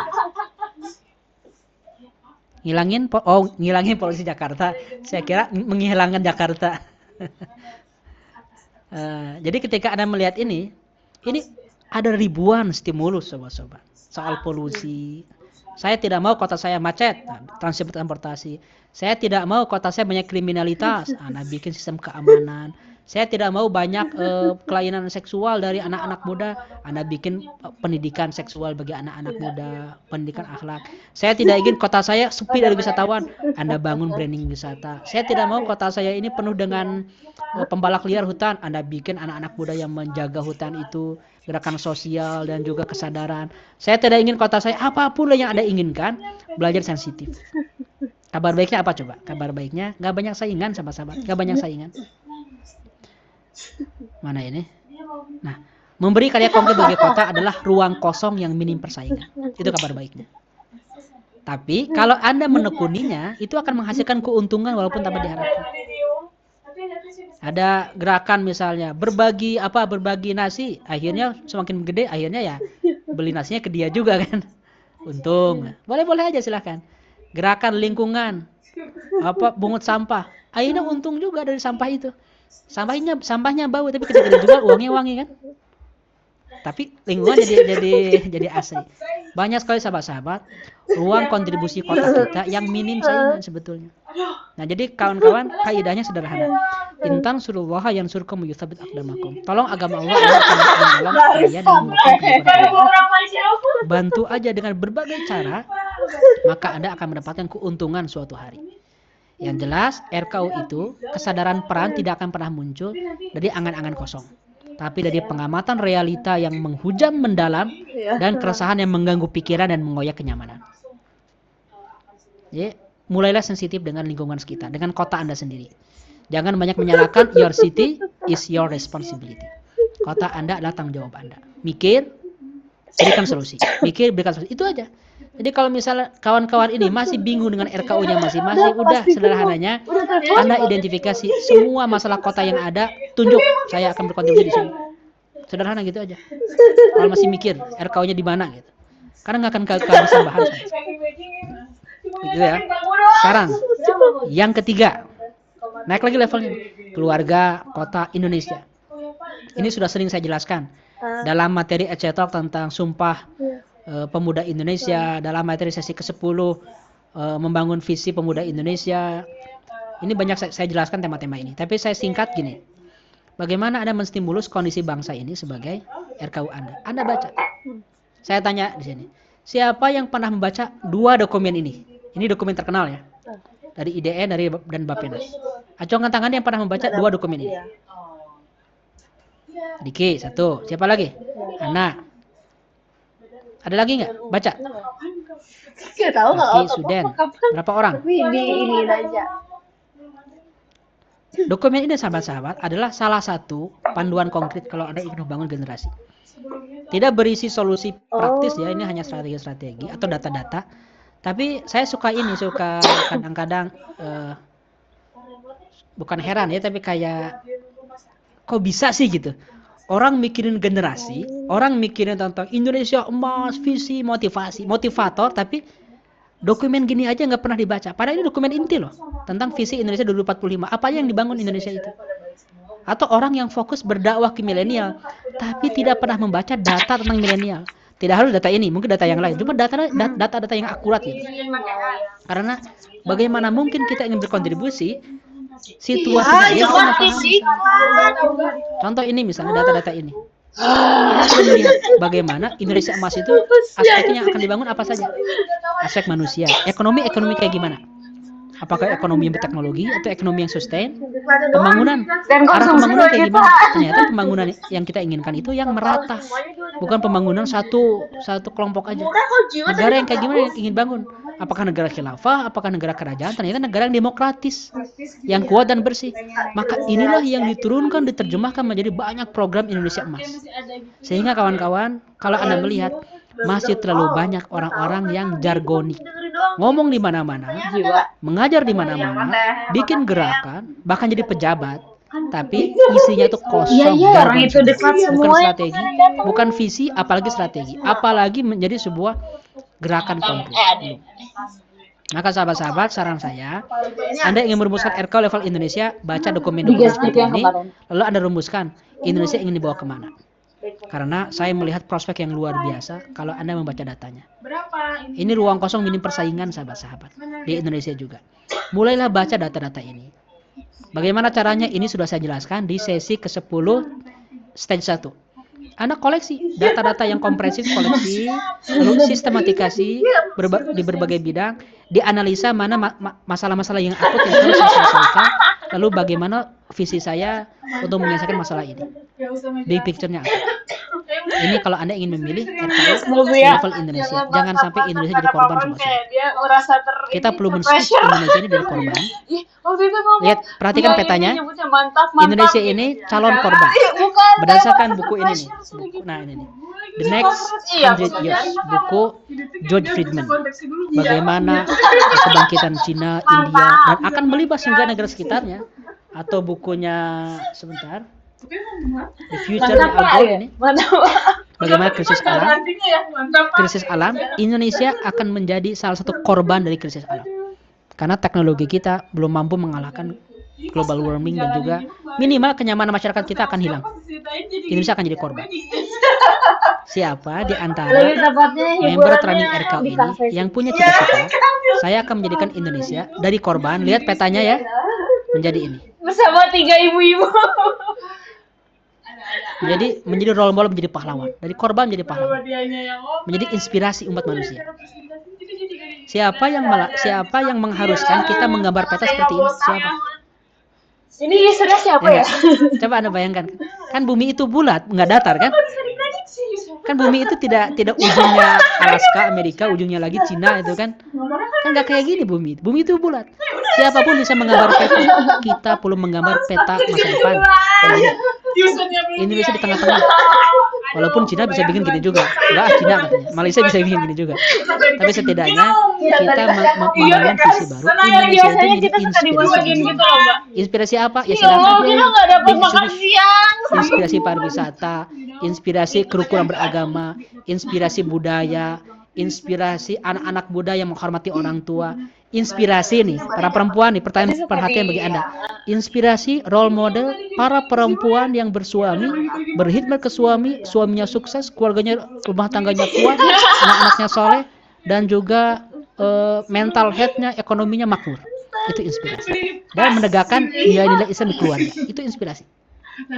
Ketika perempuan Amerika sedang berkarir, keluarganya hancur, perempuan Prancis tidak berkeluarga, hidup bersama, perempuan Belanda lagi bermesraan dengan perempuan yang lain misalnya.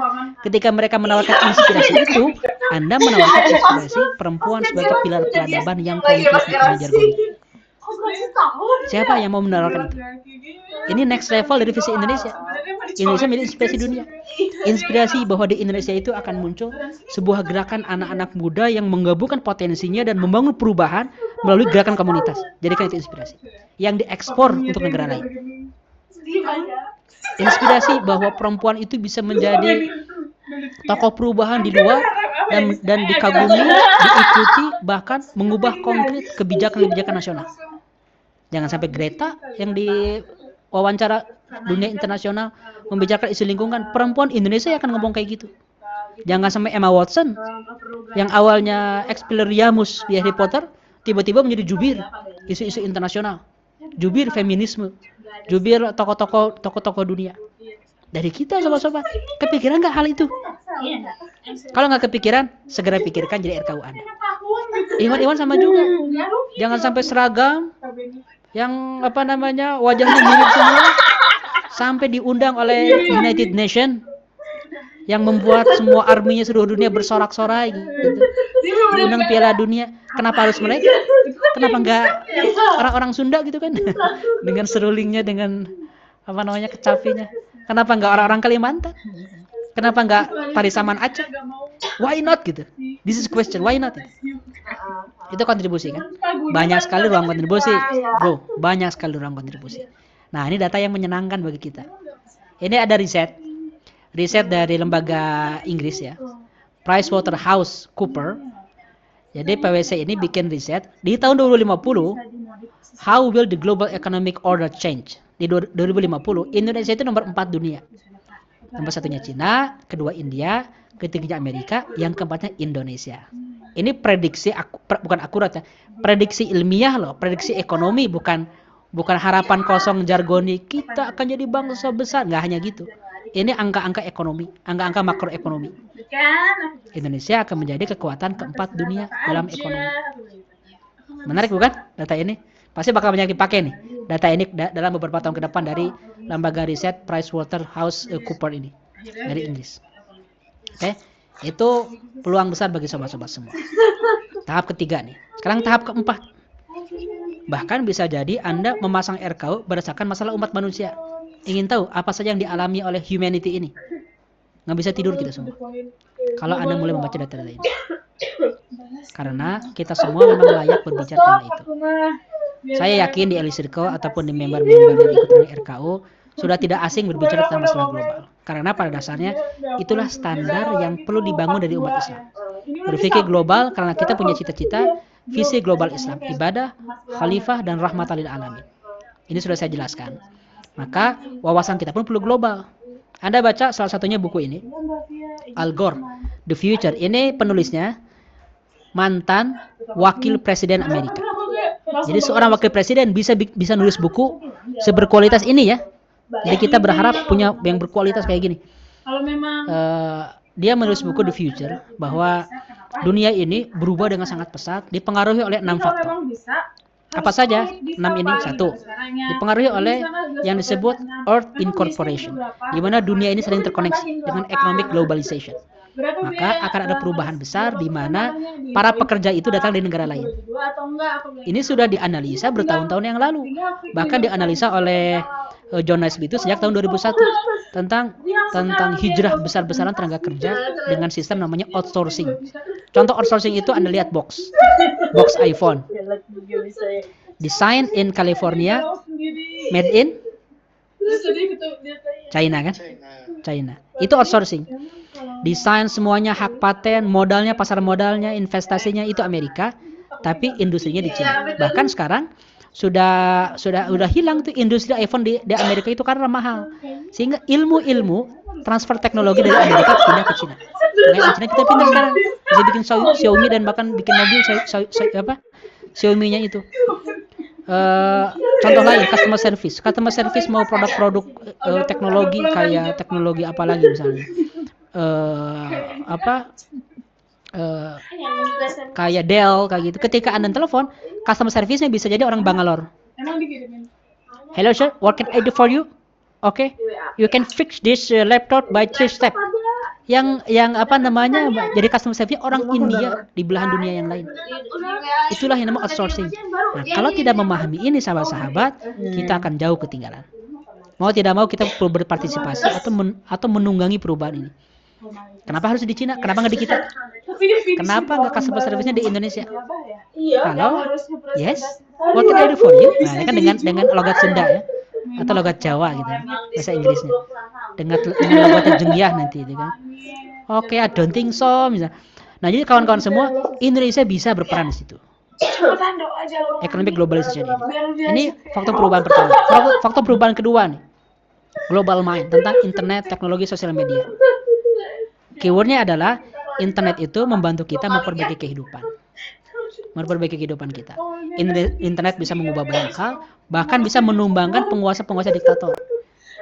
Tentang big datanya, Tahrir Square itu bisa terjadi karena ada internet. Bahkan Erdogan itu ketika dia mau dikudeta, dia pakai aplikasi iPhone itu. Dia live streaming pakai iPhone. Lalu bantu saya sedang dikudeta oleh jenderal-jenderal militer. Rakyat berbondong-bondong membela Erdogan itu di Turki menggunakan internet. Sekarang boikot Israel. 160 1.600 triliun sudah rugi beberapa perusahaan Israel itu gara-gara boikot. Gara-gara internet. Walaupun kita semua banyak yang kena ban kan dari Instagram gara-gara memboikot Israel. Tapi inilah the power of internet. Sekarang siapa peserta RKU yang punya cita-cita menjelaskan sirah nabawiyah di level global? Serius? Menjelaskan life journey model, rencana kontribusi unggulan, dan visi akhirat bagi umat manusia, menggantikan konsep-konsepnya Buddha dan menggantikan konsep-konsepnya Vishen Lakhiani dan konsep-konsepnya Alpha Method. Konsep-konsepnya misalnya orang-orang Buddha, orang-orang Hindu, siapa yang akan menggantikan mereka? Lagi populer loh sekarang. Buddha Bedes itu. Dan lagi populer sekarang apa konsep meditasi yang berakar dari agama Buddha di Amerika karena mereka butuh ketenangan. Siapa? Muslim Indonesia dengan logat bahasa Inggris Sulawesinya, logat bahasa Inggris Jawanya yang akan menampilkan tema-tema ini di level internasional. Siapa? Kalau kita punya internet, Anda bisa berkarya di Klaten, Anda bisa berkarya di Jogja, Anda bisa bikin karya di Makassar, Anda bisa bikin karya di Depok atau di Bogor sambil macet-macetan angkot ya. Anda bisa bikin karya di situ dengan internet. Global mind itu adalah ruang kontribusi semua. Shift of political power kata Al Gore. Perubahan dominasi politik Amerika sedang decline. Jadi bagi kita yang masih mengagumi Amerika, dia lagi decline. Teknologi lagi beralih semua sekarang ke Asia. Memang mereka masih paling kuat Eropa dan Amerika itu, tapi lama-kelamaan akan tergeser oleh teknologi Cina dan Asia. Indonesia mau di mana posisinya? Indonesia harus siap-siap menyalip di tikungan itu. Tidak mustahil kita menggantikan teknologi itu sama-sama, karena peradaban itu silih berganti.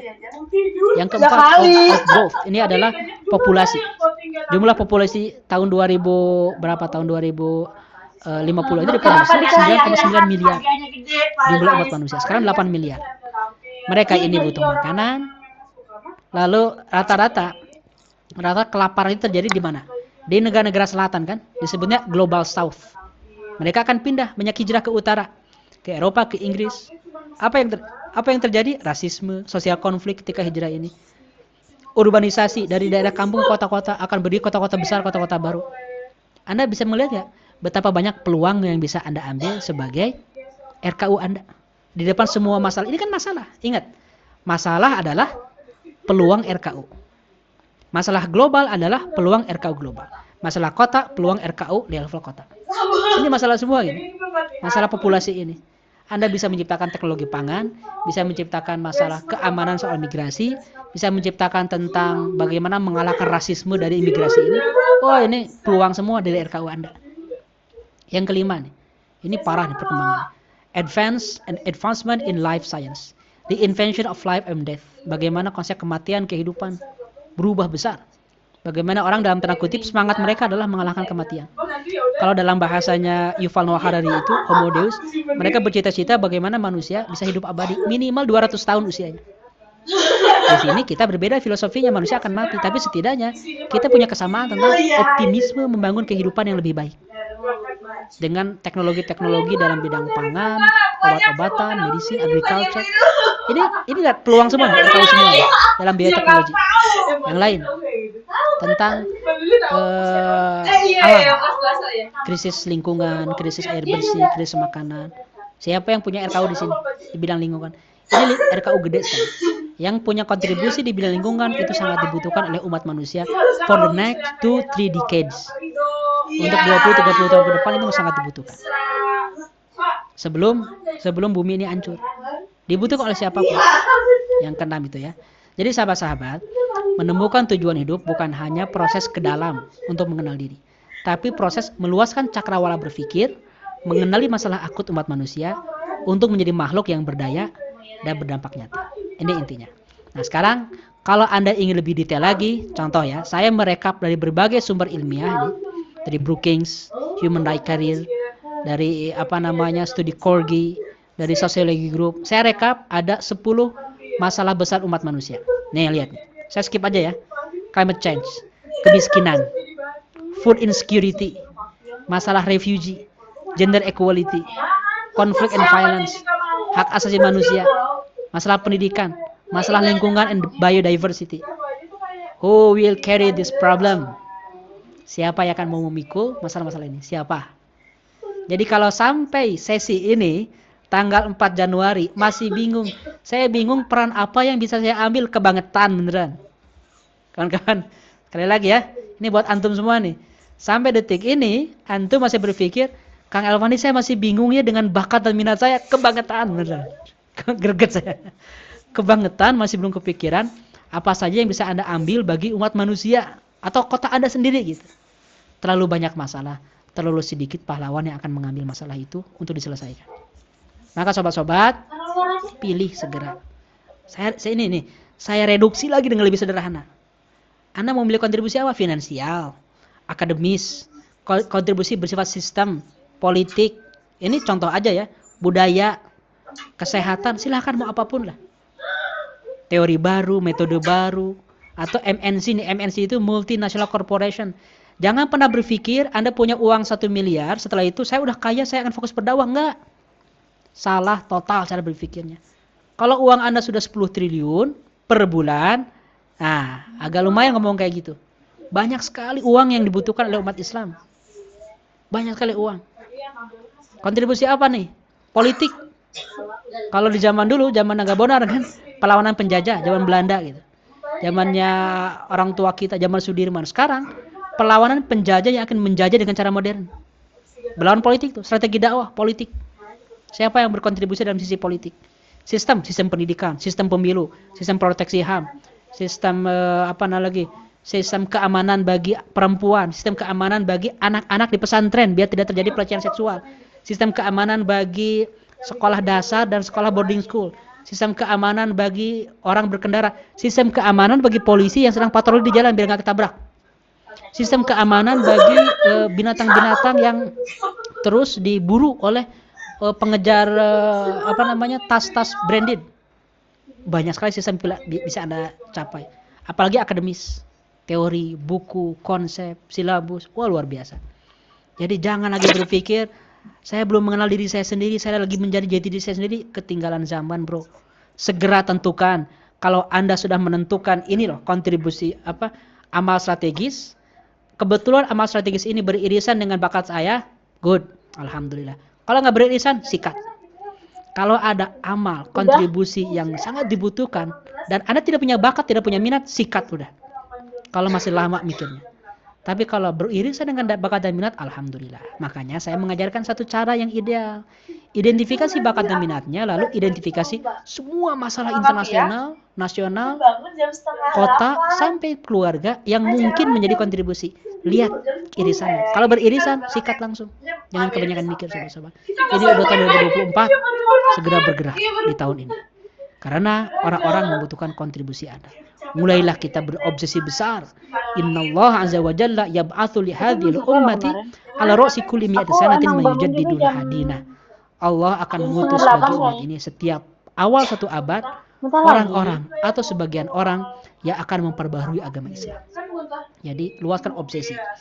Orang yang hari ini, saya katakan kawan-kawan sekali lagi, orang yang hari ini sudah sukses dalam skala nasional, sudah viral, terkenal, jadi orang kaya, jadi pengusaha, jadi tokoh pendidikan, jadi tokoh politik, jadi selebriti, selebgram, jadi seorang duta, apapun yang Anda raih, saya katakan itu kecil.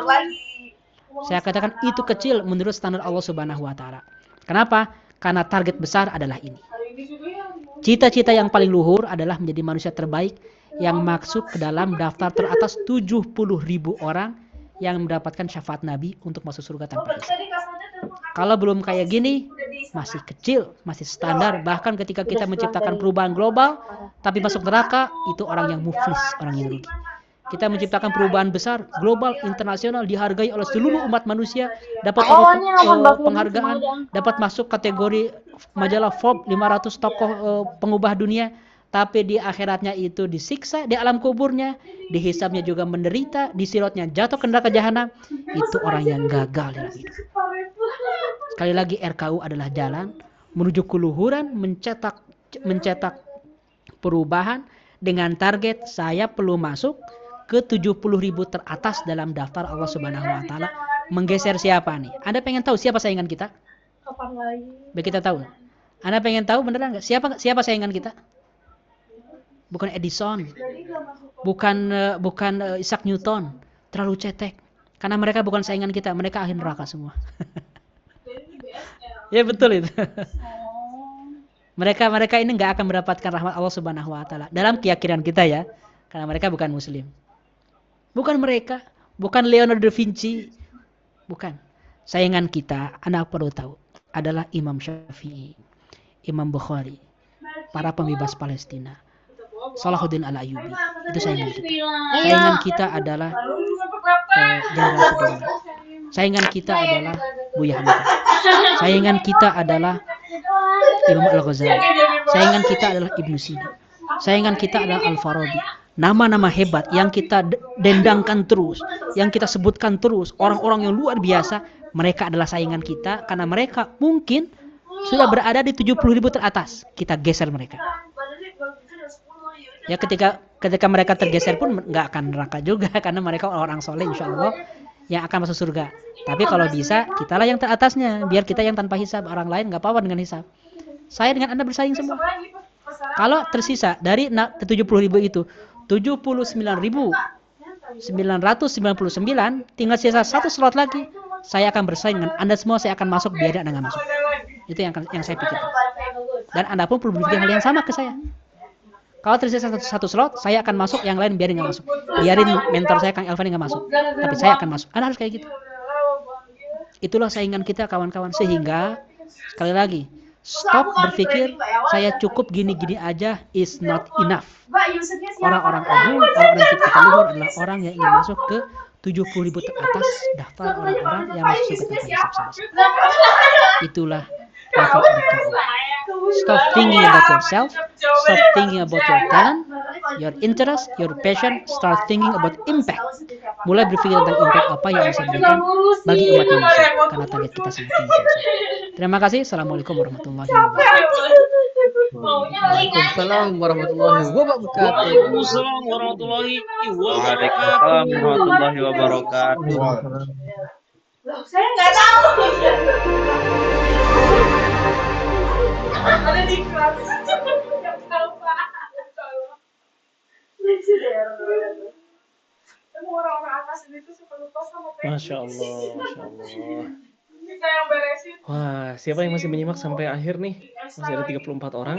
Foto dapat. Luar biasa ya teman-teman. Banyak sekali kita dibuat merunduk, banyak sekali dibuat tepuk jidat dari tadi. Materi-materi yang disampaikan oleh Kang El itu luar biasa banget. Saya nyetat banyak banget. Ini banyak banget.